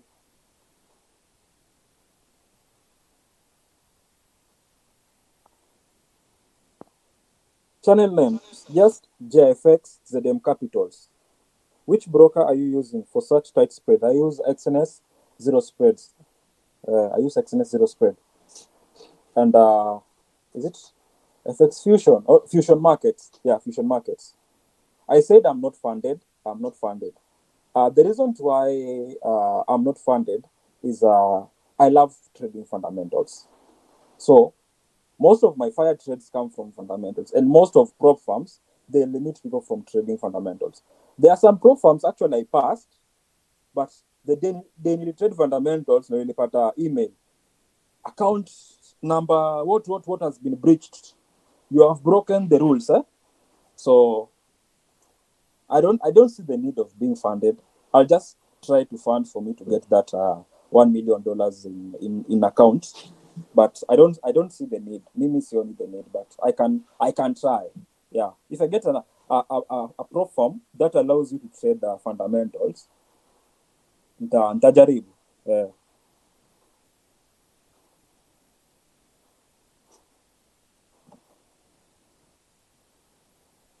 Fear of execution. Reduce your risk. Reduce risk kabisa. If you're risking 1%, start risking 0.1%. No. That is how to overcome fear of execution. Fear of missing out. Build a trading plan. By building a trading plan, you have to backtest, because from backtesting is where you build your rules za kutrade. If you test those rules, if they work, you have to stick to those rules for you to execute a trade. Yeah. Are you mostly a fundamentals trader or a technical trader? I trade fundamentals technically. I think that's what I can say. I trade fundamentals technically because I need fundamentals for the volatility. Actually, I need fundamentals for the volatility, not any other thing. I need them for the volatility. I have my focus on market structure, supply and demand, liquidity, then my entry model. Kama kawaida. I think you can see most of you guys have seen my setups. Ya jana iko Telegram, the one for ECB, the one for Form pia iko Telegram, and on my Discord. Zote ziko. Actually, the Telegram one is for free. I've been active on Telegram this week, so everything is there. Talk about believing in yourself. Naona nimejiamini sana kuliko hadi mentor wangu. Okay. Believing in yourself. Is it free? Discord is paid. Hiyo isikusumbue. Enda pale Telegram. Telegram, I think it has everything that you need. My Telegram has everything that you need. I think you can ask anyone. Focus, fake banks, anyone. I think they'll have the link. Yeah. Kuna msemo mmoja swali hapa. Talk about believing in yourself. Naona nimejiamini kushinda mentor wangu. Believing in yourself it's just building confidence. Mimi, the only way I'll talk of building confidence is by doing what? I'll repeat again. Najua nimejirepeat, but I'll repeat again. Backtest. No. Get a concept. First, learn. Then 2, backtest. Because most of the things you learn, some of them will be trash. And you don't need to take them in. Take what works, leave what doesn't work. That is backtesting. Now, how will you know what works and what doesn't work? Analyzing the data you've backtested. Once you analyze the data, you have what works and what doesn't work. What doesn't work? Achana nayo. Take what works. When you take what works, forward test. When you confirm that it works in current market, document. From documenting, turn this document into what? A trading plan. When you have a solid trading plan, you have a solid risk management plan. You have a solid psychology. You say confidence is top notch because you know you lose anytime. You can't predict the market. You can't predict your wins. You can't predict your losers. But at the end of the month, you know you'll end up profitable because you backtested and you know the performance of your strategy. Yeah. You can share the Telegram link na ya Dark pia. Dark anaweza share yake, yangu naona ishatumwa hapa hivi. Risk management yako iko aje? How much SL are you willing how much SL are you willing to take per week or per month? Okay, my SL I trade in terms of percentage risk. So the number of trades I take doesn't matter. The number of percentage I lose, it's what matters. Sometimes my daily risk is 1%. My daily risk is 1%. Now, if I'm planning to take 4 trades today, normally I take 4 trades, 2 London, 2 New York. I have rules. I have rules. So if I win the first trade in London and win the second trade, I won't take any other trade. If I win my first trade in London and lose the second trade, I not take any trade during New York. If I lose the first trade, lose the second trade, I'll wait for New York and take the third trade. If I lose the third trade, I won't take the fourth trade. No. That is for preserving my psychology. I have to preserve my psychology. Yeah. So sometimes I use 0.2% risk or 0.25% risk, or sometimes 0.5. But my risk per day is 1%. Yeah. Talk about backtesting and the right approach to do it, including time, how long you should do it. Okay, for how long is passion? How bad do you want to achieve success? How bad do you want it? No. How bad do you want that trading success? That will determine for how long you'll do your backtesting. That is for how long you'll do your backtesting. Now, how you should approach your backtesting. Dark said should come up with a question. No.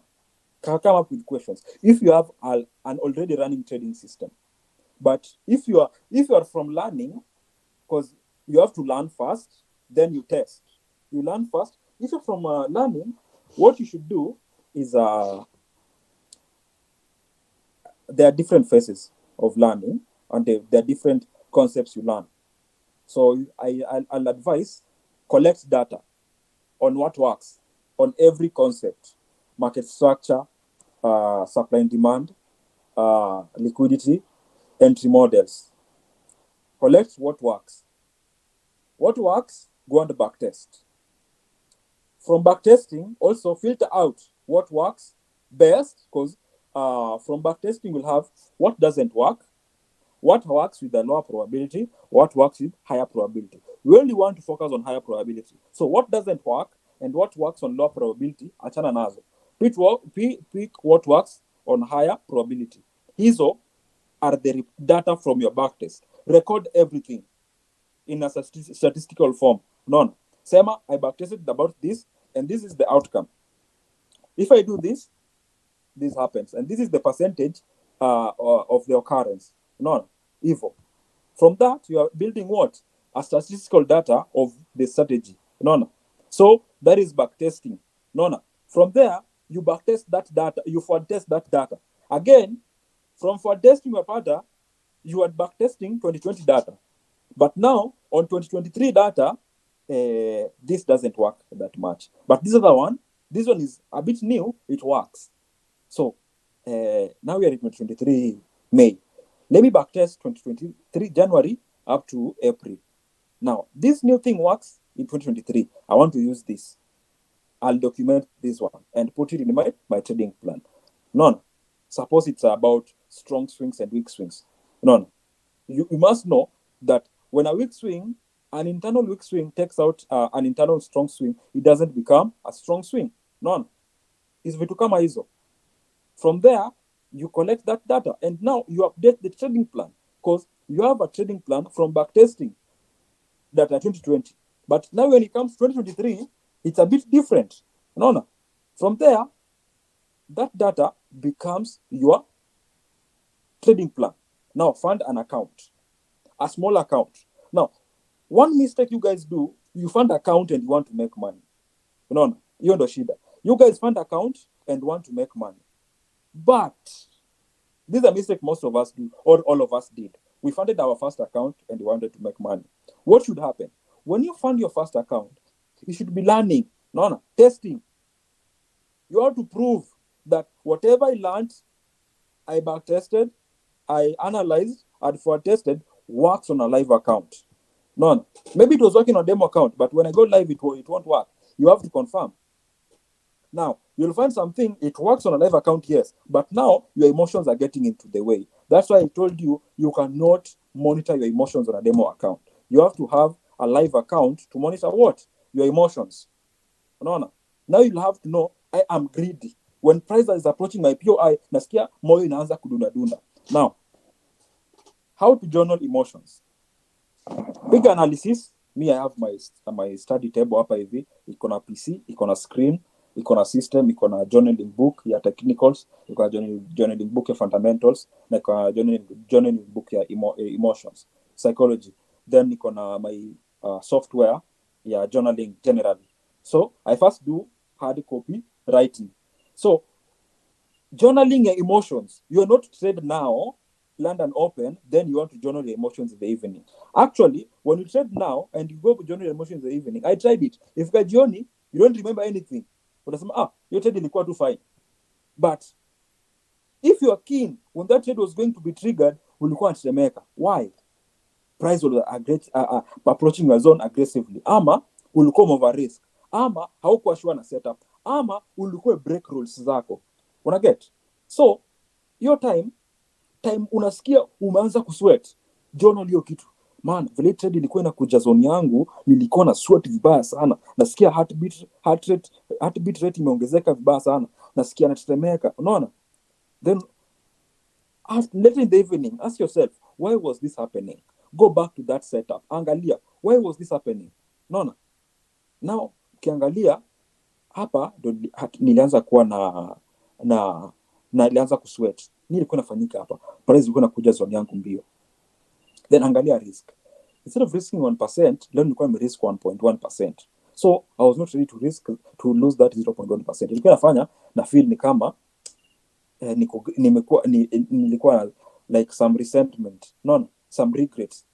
So next time I want to do that. Here journal. You have to do that daily whenever you trade. Daily. Man, with the time, you'll find that you're no longer tense, uko sawa, your risk is always intact, and everything is good. So you come nanipata. From that point, that is where you'll start being a trader. Ukiona now, you can manage. You know when you're going to start shaking and shivering. You feel it coming. Some bars. This time around, I noticed I'm going to start shivering before I started shivering. Now I'm starting to sense my emotions coming before they come. So before they come, what should I do? Breathe in, breathe out. Drink cold water and take a small walk, then come back. No. Those are some good therapies for your psychology. You need to relax. Once you relax, everything goes back to normal. Your pressure ndo ifai kuwa. Mnaget? And that's all. When face reveal mtangoja kidogo majamaa. Bado sijakuwa millionaire. I want to be a millionaire in USD kwanza. But so my face is outside there. Just go to Google, search to MGK. No, not search to Mkujizi KE. You'll find my face there when I was still a networker. How many courses have you taken? So many. ICT, JFX, ZM Capital, Liquidity Inducement Theorem, WWA, Phantom, all of them. But at least from each of them, there's a small I don't advise you go for all the courses because each course is profitable on itself. But there's that belief nilikuwa naamini when I know everything, I'll have a higher win rate. But soon enough, I had to make peace with that. One course is enough. So I switched with Photon and did it step by step, revised it, journaled everything, took notes, and Evo. So I trade the Photon way. Reach out to me to share the forum. How many courses? Is it a must for somebody to take years in the aparte consistency? No, it's not a must. No, it's not a must. It's not a must. It can take even 6 months. But bidii yako, how you adapt to your mistakes, how you react to your mistakes is what will keep you in the game. Unacheki, the system is designed to make rules. No. Mimi nashangaa, a human being can follow rules set by his boss.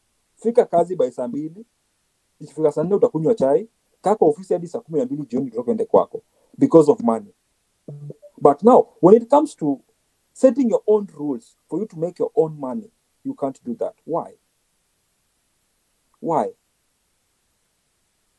When the sooner you do that and you adapt that, the sooner you'll reach your profitability point and consistency point.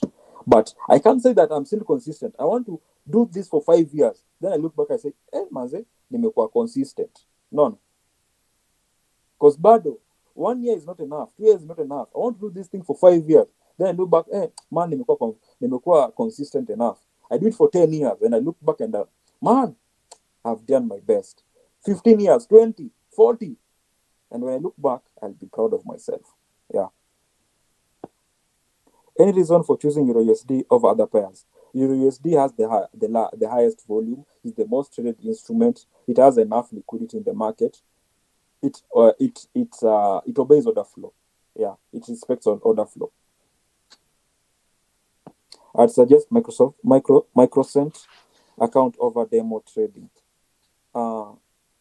Cent account pia ziko fine. Yeah, Cent account pia ziko fine. But using Cent account, there'll be some you'll be emotionally attached to it. Unajua pesa yako hata ikuwe kidogo aje, you're still emotionally attached to it. So I always prefer demo. So you build a solid technical trading plan. No. Then you go live with money on a standard account. You get that, you get yourself, upatane na wewe mwenyewe, vile unaogopa, vile uko greedy, like, msee, hizo vitu zote upatane nazo. Then learn to manage them. Na ni hivyo. Unatetemeka kama broker. How long did it take you to become profitable? How can I say it? Being profitable, it was like in less than 3 months. But consistently profitable, it was like 6 to 7 months. Yeah. There's a difference between being profitable and being consistently profitable. Being profitable, you can make 100,000 today. Tomorrow, you lose the 100,000. No. Kitu kama hiyo. But being consistently profitable is you make 100,000 today. Tomorrow, you lose what? 10K, or you lose 1,000 bob. The next day, you lose 1,000 bob. The other day, you lose 1,000 bob. That other day, you make 50,000. None. That is now when you have a good risk to reward and a good win rate and a good risk management plan. None. So that is when you're being consistently profitable, and you cannot like say you are consistently profitable. You can't say that. Look, let your data tell you that you are now consistently profitable. When you do a first month positive, you are not yet consistent. Third month, fourth month, fifth month, sixth, funny even like 5 years. I don't say I'm consistently profitable. I want to say I'm profitable enough to be in the game. But I want to do this for 5 years, like to prove to myself that I'm actually consistent. No. The only way you can say you're consistent is by repeating the same thing over and over again, showing up daily. Ni jana nimekuwa msick, ni jana nimekuwa OC. Jana nimekuwa OC, actually nilikuwa diagnosed na malaria. I never knew I would make it to today's session. Jana nilikuwa msick mbaya sana. But the time I was sick, I was still giving out signal, breakdown on how I'm anticipating ECB should be. Niko kwa OC nimekaa napimwa damu, but mimi naangalia chart ya USD data. Like, get attached to the process. No. Get attached to like, man, have that passion such that you don't think about anything else. Ni wewe na Forex. It's you and Forex. Without Forex, you are dead. Ni hivyo. Maybe you guys are young. Maybe I'm 23. So I'm approaching that age and I have to depend on myself because mimi niko kwetu. Sasa kuna age inafika now. I have to move out. I have to now start living for myself. No. And I have no plan B. And I had no plan B. Mimi sikumaliza campus. From that time nilisema natoka campus even if I nilidefer and I've never went back. Nilijambia if I go back to campus that would be like a plan B. So I don't want to have a plan B. I want to survive on this one plan. And you do it or die. And I didn't die. Bado niko hapa hadi leo.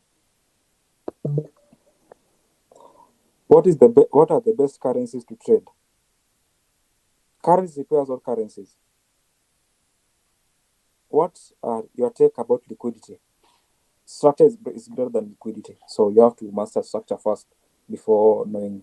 Most of you guys talk about if you don't spot the liquidity, you're the liquidity. How will you spot the liquidity if you don't understand structure? First, understand market structure.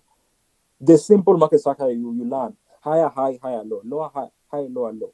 Learn about strong swings and weak swings. So, learn about premium and discount. Now, when you know about structure and premium and discount, you already know your high probability zones and low probability zones. You know when price is trading on a strong swing and it's discounted and it has a demand zone, that demand zone is of a high probability. When you know price is bullish and you're trading premium, that supply should fail. And that is it. Yeah. Drop out ukiwa mimi nilisema I'm leaving school and I don't have plans to come back. I don't want to have a plan B. So I gave it my everything. Mimi nilikuwa nasoma. Nilikonda at first nilikonda. Nikiwa nai nilikonda. Nilikuja huko masango akiniuliza kwani ukui chakula huko penye huko. Nikamwambia I chose to starve because mimi like food inapikwa on time. Niko busy such that nikitoka penye niko na maliza kubacktest 10 jioni ndio naenda kutafuta lunch. Naona narudi naingia kubacktest tena because tukishapiga analysis usiku si trades na run, so I don't manage trades. Hiyo time ilikuwa hakuna hata kwenda BE, ni trade ikihit ikishika entry ni SL na TP, hakuna kwenda break even. So hapo you learn nikimaliza hivi nashuka ni saa 5 usiku naenda kutafuta supper. Saa zingine I'll even miss the supper and take it the following day morning. Mimi like I was so addicted, it was like ni cult. Yeah, was walikuwa kwa nyumba kwanza ni cult because I never leave the bedroom, like I'm indoors 24/7 Monday to Friday. Saa 5 nitatoka niote jua kidogo, nitoke nitembee kidogo nirudi, but the rest of the days niko hapo ndani. So like I imprisoned myself, but I don't regret the decision that I took up to now. Mimi nasema niko sawa. How much would you recommend one to fund their trading account for the first funding? Minimum of $100, maximum of 1,000. 1,000 ka when sonko. Minimum of 100. Now, it depends on your trading system. It depends. So let me just say 100. But a good one is around 500. Kitu inaweza risk 1% yake. Or $1,000. That is good. But for a normal Kenyan, no, for Kenyans, I know I nimetoka hapo. Raising $1,000 ni ngumu. So I'll just recommend just use 100. Yeah. Then don't focus on growing the account. Focus on testing your system. Don't focus on growing the account. Focus on testing and confirming that the system actually works. When you've confirmed it actually works, you understand your psychology, you can now go for prop funding or fund yourself with a bigger money. But I will always recommend go for prop funding. Get $1,000, $10,000 account, scale up to 25,000, 50,000, 100,000. In less than 2 years, you'll have around 400,000 to 500,000 funding, or even $1 million funding. Yeah, and evil. What RR is good for a beginner? 5R. A beginner focus on 5R. Don't go for 10. Don't go for 20. Achana na Instagram. Achana na CC. Don't compare yourself to us. Focus on 5R. We all started from there. Focus on 5R. 3R I don't recommend. Start from 5R. Then manage your trade. Hivyo pole pole. Make sure from this 5R you make something kidogo. Even if unatolewa BE, have a rule that you'll take partials at 2.5R. Then let the rest run to 5R. And that's all. Do you sit the entire session ama unaweka alerts? Okay, me I trade like first 3 hours of London session. When I don't see a setup first 3 hours of London session, I'm done. Yeah. I don't trade New York nowadays. I rarely trade I only trade New York when there's fundamentals. Like today, NFP there was no entry during New York. So I had my entry early in the morning at London Open. Exactly at London Open. Then it held to NFP. Yeah. So I really, because Nikona sessions wanna run during the day and some other things that I do. So I don't trade New York. I trade only London. Sasa 5R mtu ananasa aje surely. Okay. You know, my system is different. Nikisema 5R, that is roughly 10 to 20 pips per trade. Because you're having like 2 to 4 pips, 2 to 5 pips stop loss. When you have a 2 pip stop loss, you're targeting 10 pips. Yeah, when you have a 5 pip stop loss, you're targeting what? 25 pips. Yeah. Or even you have 20 pip stop loss. You know, when you have those big SL size, now getting 5R itakuwa ngumu. That's when some people will say 5R, getting 5R is impossible. But you have to be precise with your entry points. You have to be strict with your rules and trade management for you to get those 5Rs or even 10Rs. Yeah. Ukianza 20 pips, 100 pips. Most pairs move for kitu kama gold moves like 100 pips daily. ADR ya gold is more than 100 pips. GPUD ADR yake ni more than 100 pips. Gani tena? GBP card ADR yake ni more than 100 pips. GU iko na ADR around 80 pips. AUD US nini AUD is it AUD card? AUD no Euro card has a ADR ya around 120 pips per day. So getting 5R single.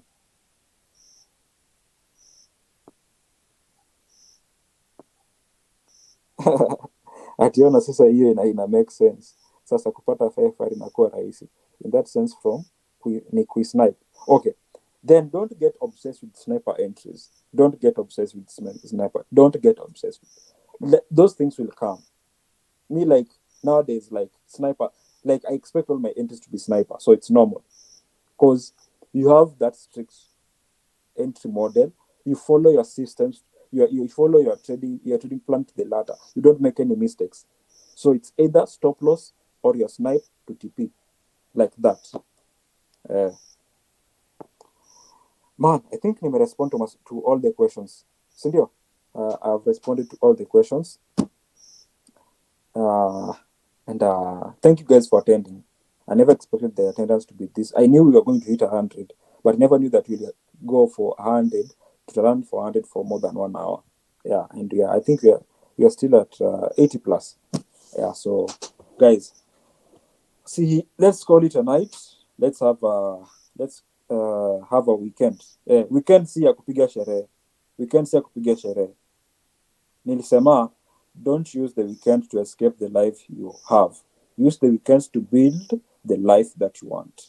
So, usikuwa unapiga sherehe weekend, then Monday unarudi kuteseka kwa charts. First, work on your system. Sherehe utaenda kupiga hata Dubai. Sherehe utaenda kupiga hata Dubai when you have money. But sai hiyo 3,000 naunda, save it for future use. Acha kupiga sherehe. Achana wasichana. Hiyo ni kutumisi sijaongelea. Achana wasichana, achana wapenzi, achana wa mama. Focus on your goal as a man. No. As a man, focus on your goals. We don't care. Lisama, mademu ufak they fuck people at the finishing line. So demu wako akizapata msi ameachieve more kushinda, atakuacha bro. Hata kama kwa mimba yako atakuacha. So sijui mbona unashikilia mdemu. Kama nienda anakuhinda from trading or your trading success, achana yeye. All these best things utakuja huko mbele. Men tuna age like fine wine. Tukifika huko mbele, everything that you want will be there. But as for now, when you are young, I know most of us are 23 and below, because me najua niko 23. Wengine wako 28. When you're 28, it's not too late. You can still start. Rudi nyuma pole pole. Madem pia nyinyi, pia wewe madem. Kama wewe ni dem pia, don't just fuck each and every nigga unapata. No. We also need that netoaje. Your sexuality should remain sacred. Ndio survive these streets. If una fuck kila msee na maanisha, you're easily attracted to your nini. Your dopamine is sexually based. So when you get that reward and everything is done, but you have to those cheap dopamines unafaa ku get rid of them. Unafaa kuwa na dopamine za maana. Unaona? Dopamine ya kuunda do. So when you make money, you get that dopamine spike. That will be better. But sa ukilewa, like you find fun in kulewa. You find fun in Himalaya. You find fun in gaming. Gaming si mbaya. I'm a gamer, but you don't just game for the whole day, for the whole week. You don't waste like 10 hours gaming. Unaona? Build yourself as a man. So vijana, mimi nimemaliza. Okay, asante. Kuna Jordan kama nilikuwa nimeona ameinua mkono juu, sijui ako kwa meeting. Then kuna watu wameuliza swali saa hizi. So sijui naweza jibu. Swali gani hiyo? Sioni kama kuna how did you manage your self control to sleep? Okay. Today I had a session with my boys, nikawaambia. Now, our brain is designed to adapt to anything. Our brain is designed to adapt to anything. It's known as rewiring the brain. No. Our brain is programmed since the age of early man. Imekuwa programmed. But now you have to reprogram the brain. How do you reprogram? Maybe I reprogram my brain such that I don't find the essence in watching news. I don't find the essence in watching TV. I don't enjoy being with friends who don't bring ease of to zamana. Like, I enjoy being alone. Now, with my sleep, first, I had to decide it out. Nikasema, being that Mimi, the point I understand things is at night. Me usiku is when I learn. Usiku is when when I want to understand something, usiku is when I backtest. Usiku is when I do everything. So I said, so because I have to be early to trade London. So I'll sleep at saa 8, then niamke saa 3. That is saa 9, saa 9, saa 10, saa 11, saa 12, saa 1, saa 2, saa 3. That is 7 hours. Nikaona saa 3 ni late sana. Acha niamke saa 2. That is back to 6 hours. Nikaanza kulala saa 9, naamka saa 2. Saa 9 naamka saa 2. All through hapa midday nalala. I also sleep around nalala from saa 8 to saa 10. Because sikuwa naona trades New York. Nalala saa 8 mpaka saa 10. Naamka naenda kutembea, nikisharudi naingia kazi tena mpaka saa ngapi? Mpaka saa 8 ama saa 9. Then kazi ikakuwa mingi sasa.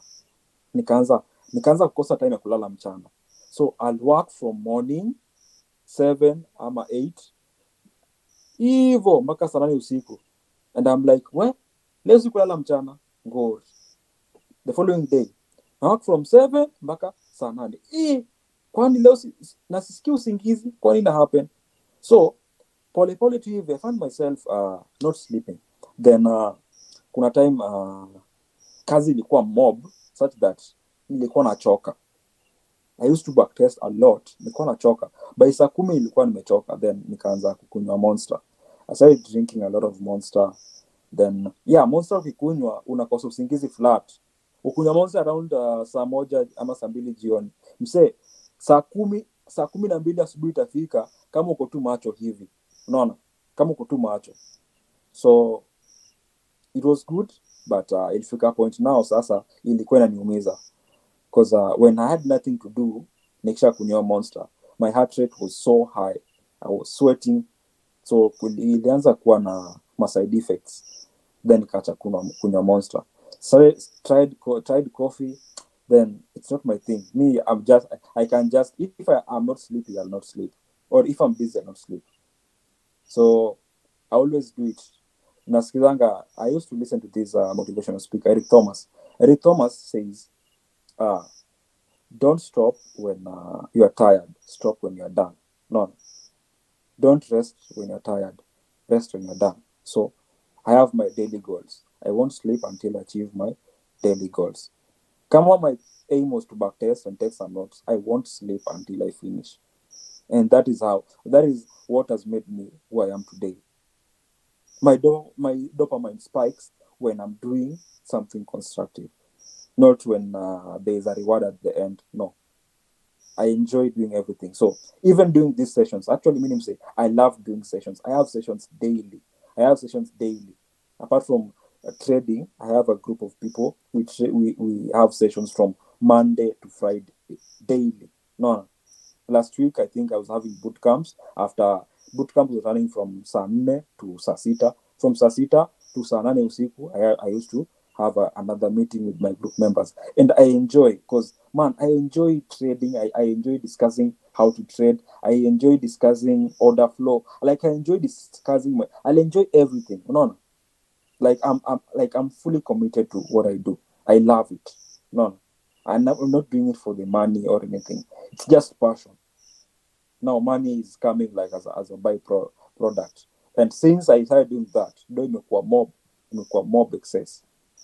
Until adi unashangaa mwezi inaisha, you've not even worked that much, but ukiangalia the returns, they are worth it. So you have to rewire your brain. Unaweza enda pale uangalie kitu inaitwa neuroplasticity. Naingia hapo kwa psychology kidogo. Neuroplasticity, yeah. So it's something about rewiring the brain, understanding how the human brain works and stuff.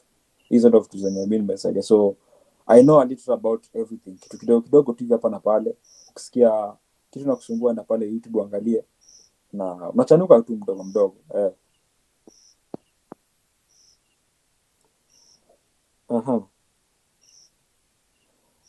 Dark manze.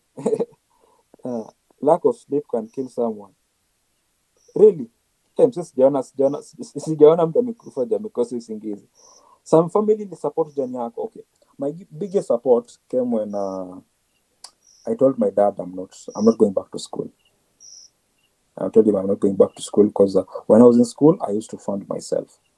Mi nilikuwa najilipia fee and everything. And now that sifanyi networking, I don't think if I'll survive in school. Akanambia hapo umesema ukweli, so we'll give anything that you need as long as umejua forex and you're good. So since then my dad has supported me all through. He has been my motivator and everything. Nikisikia niko na shida mimi tunaambia manze dad, leo kumekuwa hivi. Nikula kidunge ndo msinaambiaga kwanza. Naambia manze dad, leo imekuwa hivi hivi na hivi. Anaambia usijali, kutakuwa tu fine. Na tumezoea. So he's my business partner, he's my dad, he's my mentor, he's my motivator and everything. Yeah, he's a top G.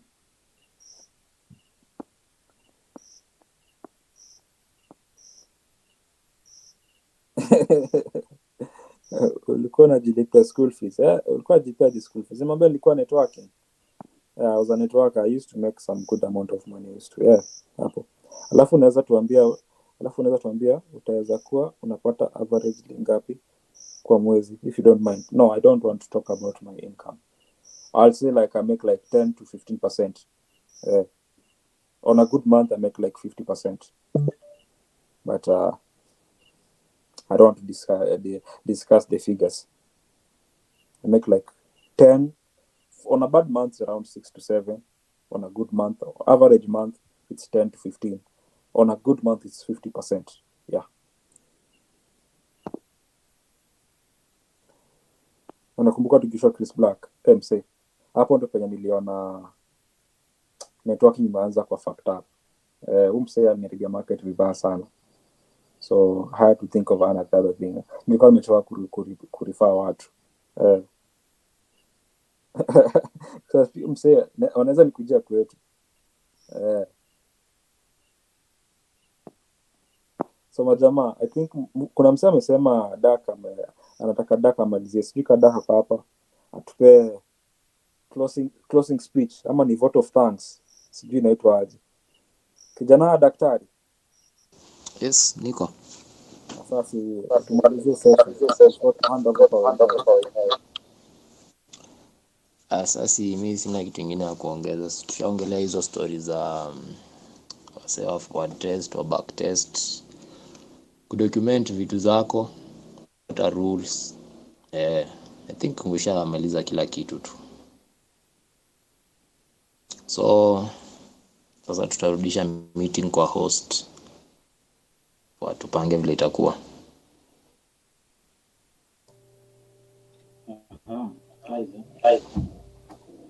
Nimepata answer zenyu leo. Nimepata answer zenyu leo. You've heard most of these things in Yamasema. We've been telling you guys on these psychological talks. Fake banks wanawambia, focus wanawambia. Yeah, these things, we traders tend to face the same problems kwa market. And umesikia some of their stories in the market. It's not something beginner hajapitia.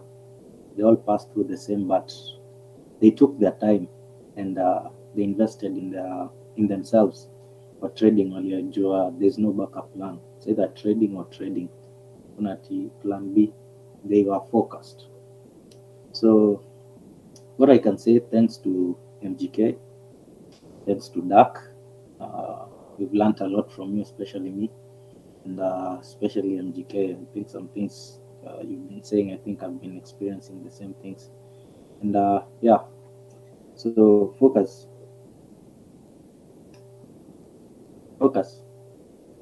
Fake banks is around before we close. Okay, so okay, mi sina cha kusema. I'm happy, I'm elevated that MGK and Dak made they find time grace us with their presence hapa hivi. They've talked about stuff zenye most of you guys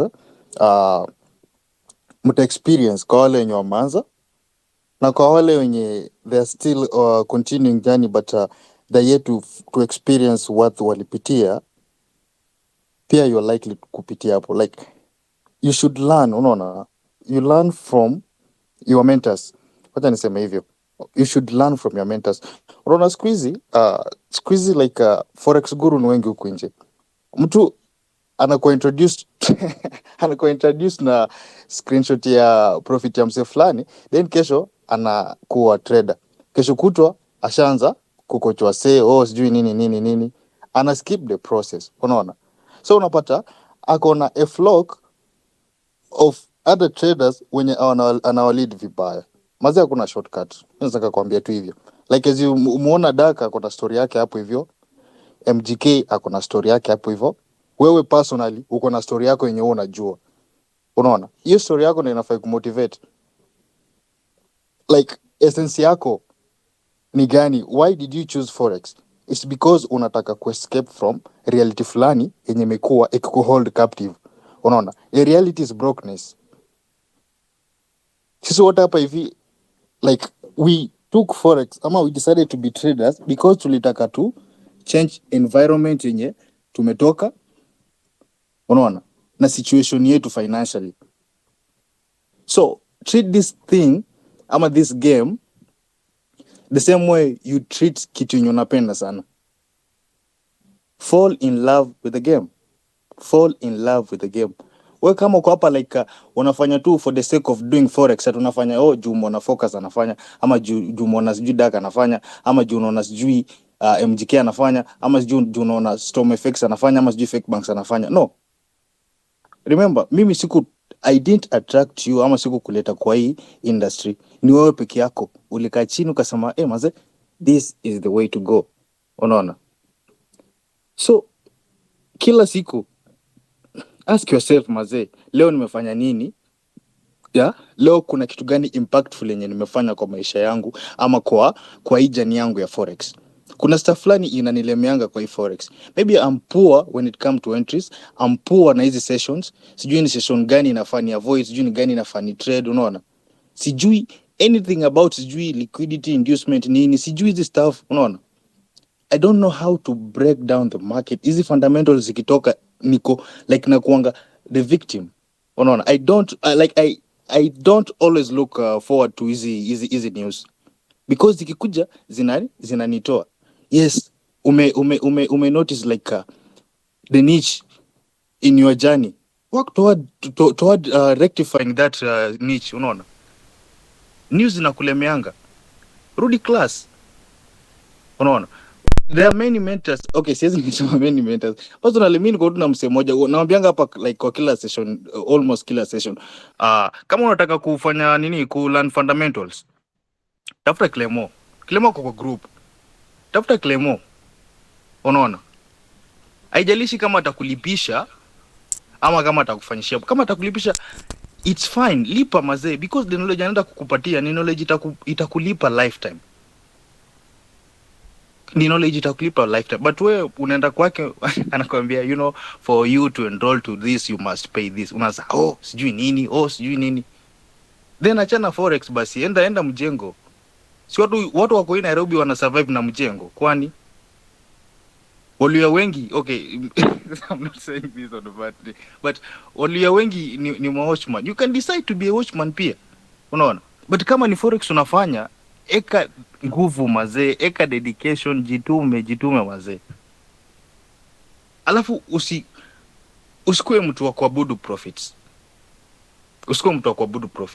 Unapata let's say mzee amepost profit yake hapo hivyo.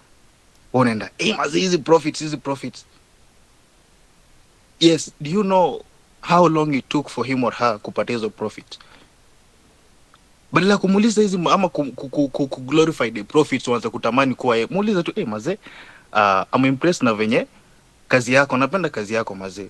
Ningependa like to be like you one day. Like ebu ulifika aje hapa? Unaona? Ulifika aje hapa? Vitu gani ulifanya that made you be profitable? Unajua kuna msee alianza kutrade 10 years ago but mpaka saizi they are yet to be profitable. Hao ndo tunaonanga wanasema mazee forex sio kitu, forex no. Forex bwana, the way you perceive.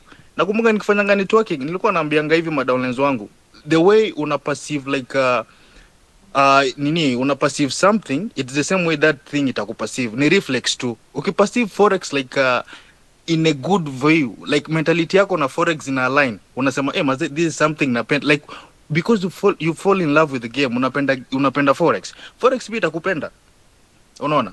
And for you kupenda hii forex na maisha, kuna behaviors zenye itabidi umedrop. Kama wewe ni mtu tamaa, you are a greedy person, usilete greedy kwa nini, kwa market, because the market has its way of humbling greedy people. Unaona msee amefungua position na lot size ya 20, position moja na lot size ya 20 Lamborghini. Pia wewe unafanya the same, wazo utanyoroshwa. Msee hujui kwa nini amefungua na hiyo position ya hiyo position moja na lot size ya 20. Anafungua because maybe ako sure na chenye anafanya, unaona, age yake inamwalao. But wewe you don't care, unaona tu msee ndio huyo, una imitate the same thing bila kuconsult ama bila kufind. Fanyeni bwanze, education muhimu, mjitume mazee. Mimi naweza nikamwambia tu hivyo, mjitume. The effort yenye una put kwa anything you set your eyes on huwa zina pay 10 times greater. Ukiwa relaxed, hakuna penye utaenda. Naweza nikakunulia gari nikakupea, nikakwambia okay, hii gari ni yako, unaona, but hiyo gari itakatua hapo. Kama wewe ni mtu like you don't care, like wewe ni mtu sijui niseme aje, you don't care about it, hiyo gari sitabaki hapo, auta maintain hiyo gari utaifuel, itakaa hapo hivyo, itapata kutu, inaharibikia hapo. But kama wewe ni msempoa, hiyo gari utaitunza poa. So hii forex ndio gari yako, unaona, ulipewa nini, opportunity ulipata, tunza hii gari vizuri mazee, ifuel mazee, fanya backtesting. Kuna vitabu za kusoma hapa hivi, kuna vitabu za psychology, kuna the market is ever changing, ina adapt kila siku. Inafaa ikiadapt pia una adapt nayo, ikichange una change nayo.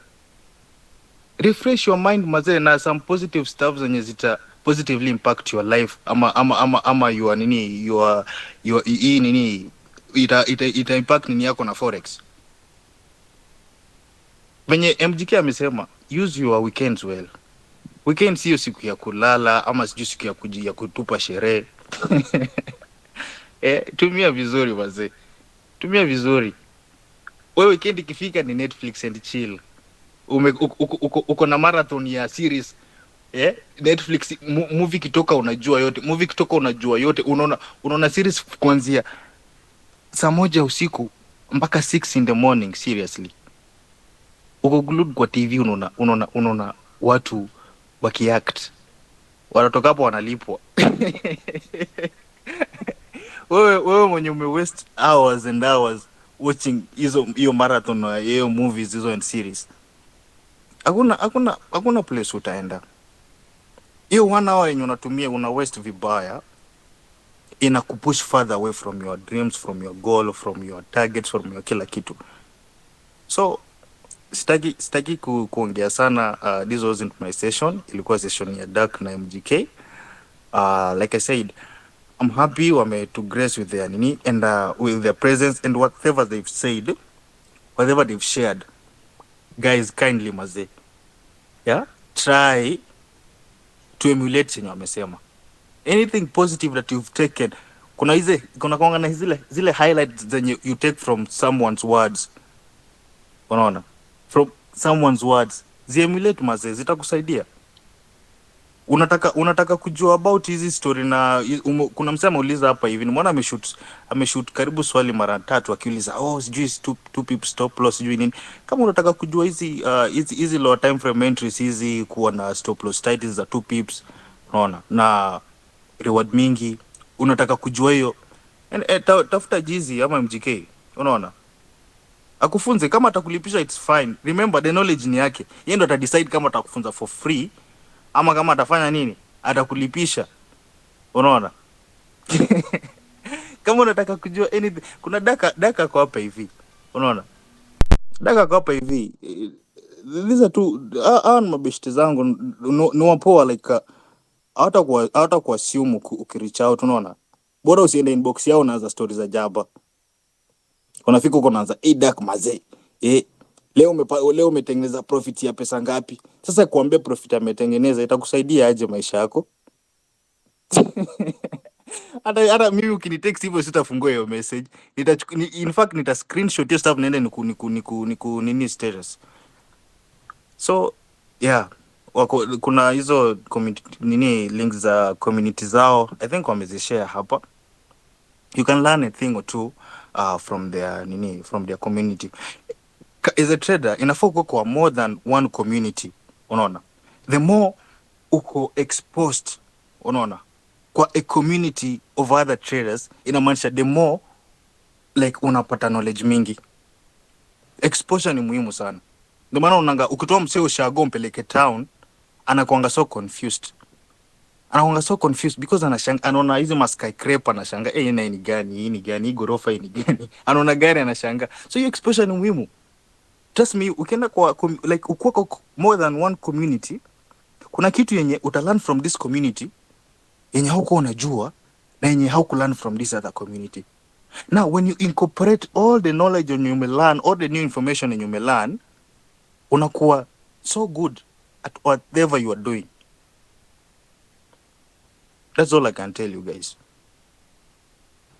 Alafu yeah, so use your weekend well. Muombe mazee, pesa ikiingia sana usianze kusema oh it's because of you.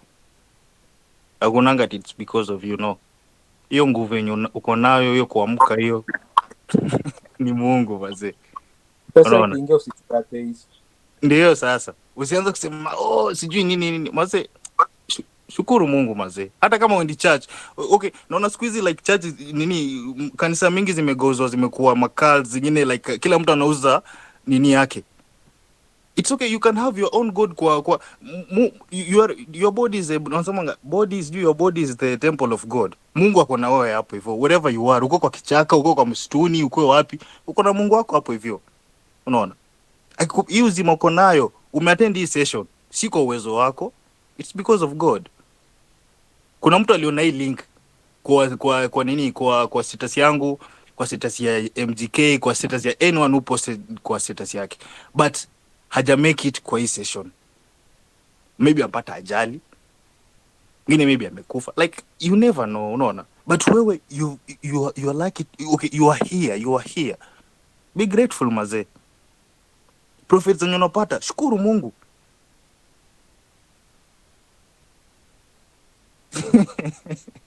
You can give back to the society. Unaona? Mazee okay, wacha sitaki kuongea mingi. Session imeenda sana, tuko 23:34. Yeah. So me I'm done mazee. The session wasn't mine. And yeah.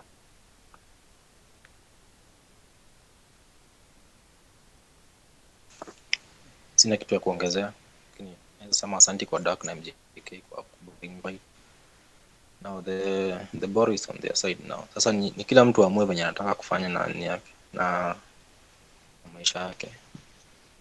So it's either put effort kwa kwenye mafunzo hapa, uende put into practice ndio uweze kusaidika, ama ubaki tu umetokea tu hivyo.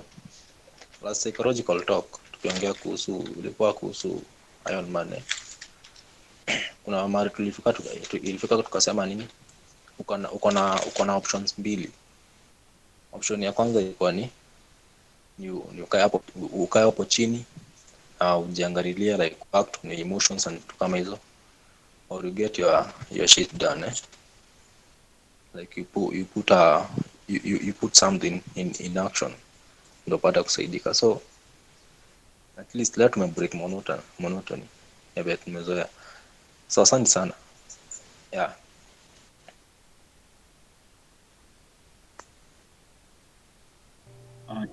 So asimneza dozi vile mmezoea. Thanks Dark na MGK. Hey, before you guys muende, kuna kitu nataka kusema.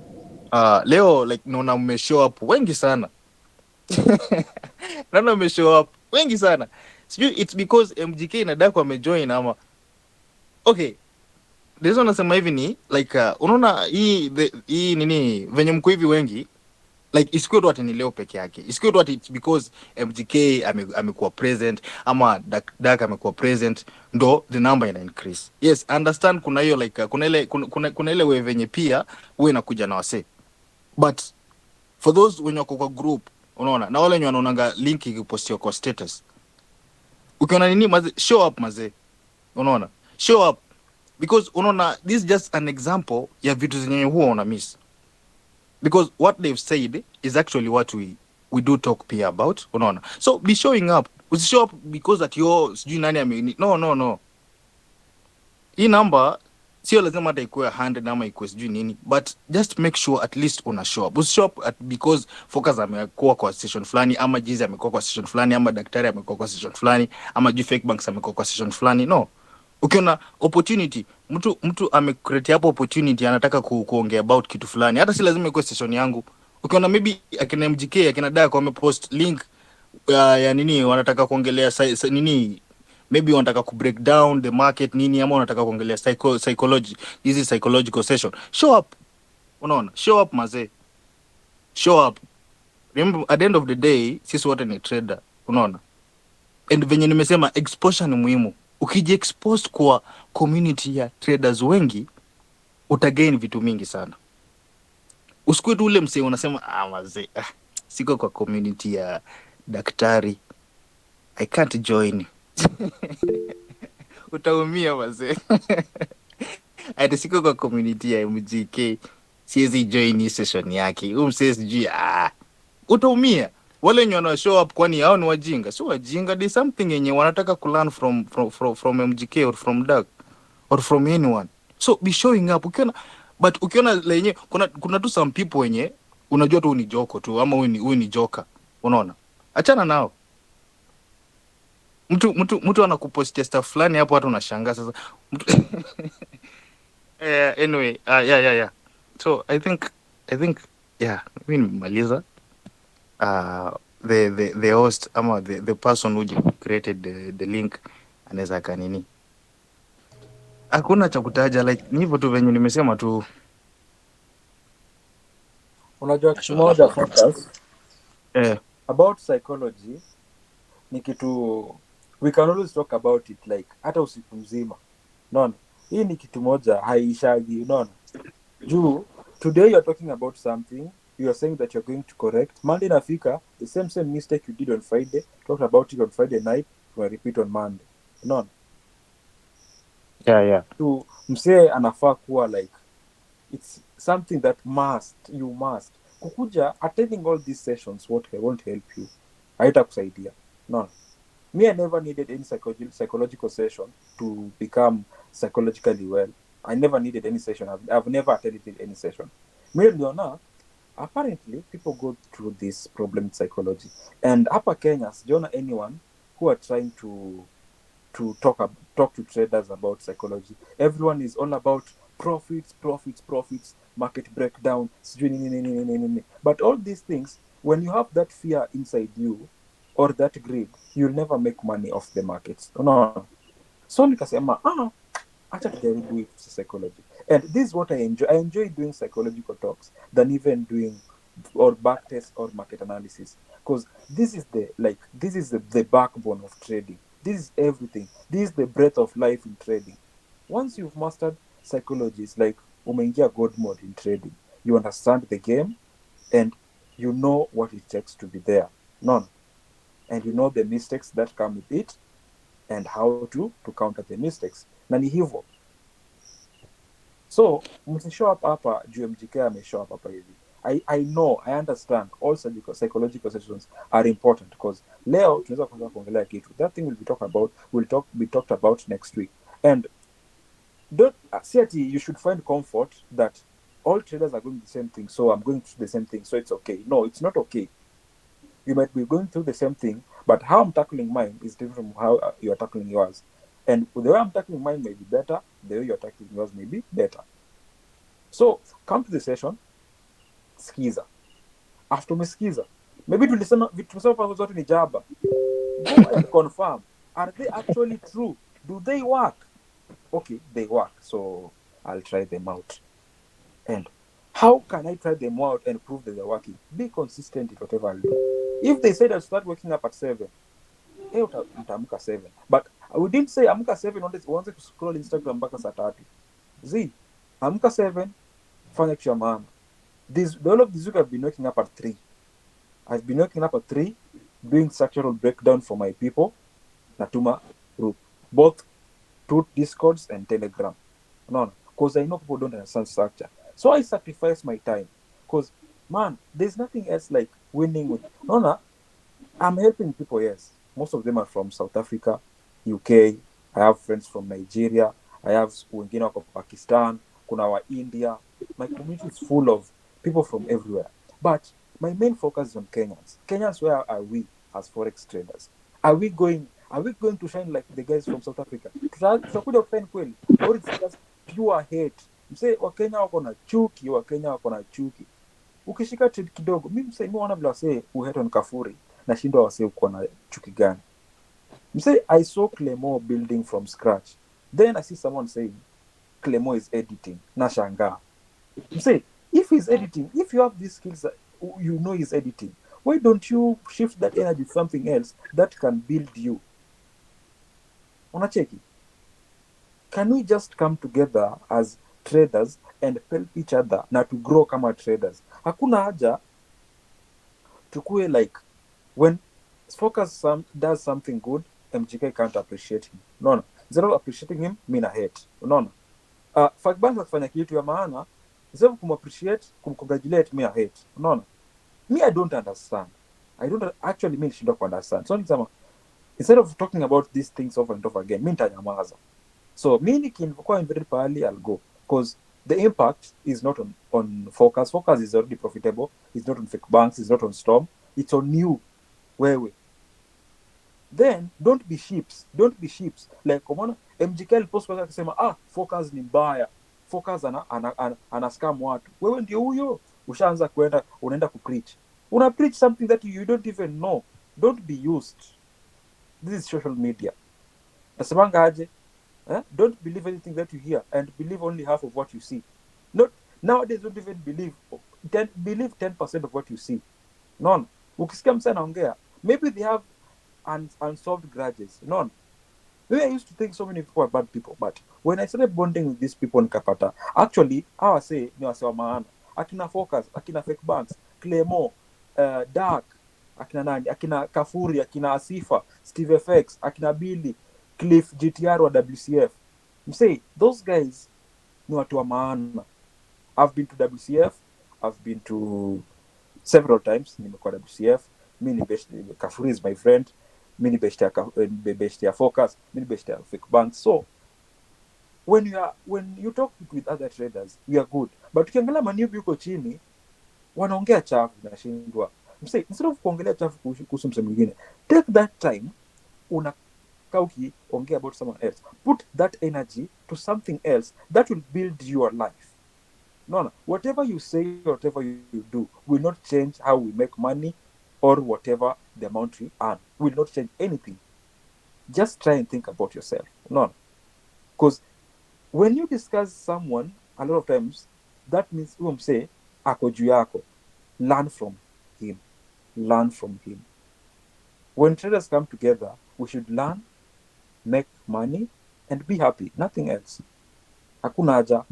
So kutoka hapa mwende huko nje, MGK this, MGK that. Mi leo nimetuma screenshot fulani hapo Telegram channel yangu.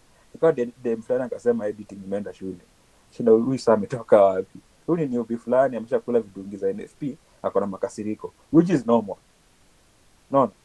So take your time, that negative energy, convert it to positive energy, build yourself. We don't care how you'll make it.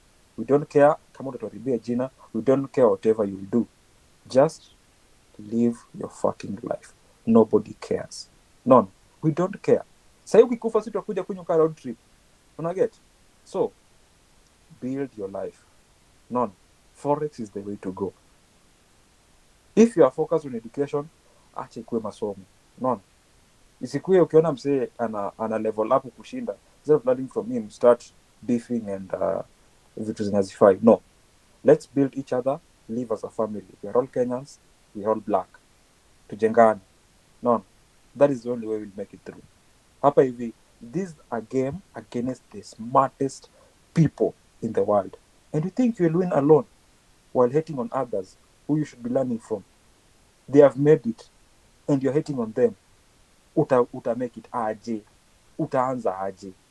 Hata Mungu anafurahia na wewe? No, that can't happen. So take your time. Hii weekend, any restructure all the negative energy, everything people say. Kama MGK is a negative energy, unfollow him, block him on every social platform. Focus on yourself. Mimi, I took time off social media and went and built myself. And since I came back, nimekuwa fire. I'm a burning flame. Setup zangu ni moto ajab. Because I decided to focus on me. Mimi ni Forex na memes. Forex na memes. Hakuna kitu ingine. Na msichana fulani hapo tunasumbuana nanga na story yake isumbui sana. So ni Forex na memes. The things that matter. Ni kule, niko sawa. I don't have nothing like, I don't have a lifestyle to prove. Hakuna kitu ya kuprove to anyone. Just live your life. Remember, in the next 5 years, we will not care if you are about mouthing MGK, focus on something. We'll want you to show us your progress. Get? So, put your energy to something constructive. I think that is my closing statement. Yeah, guys, here from MGK, that's pure. Ni kweli. Yeah, focus on Mwambia. It's good. It's been brought up the other day.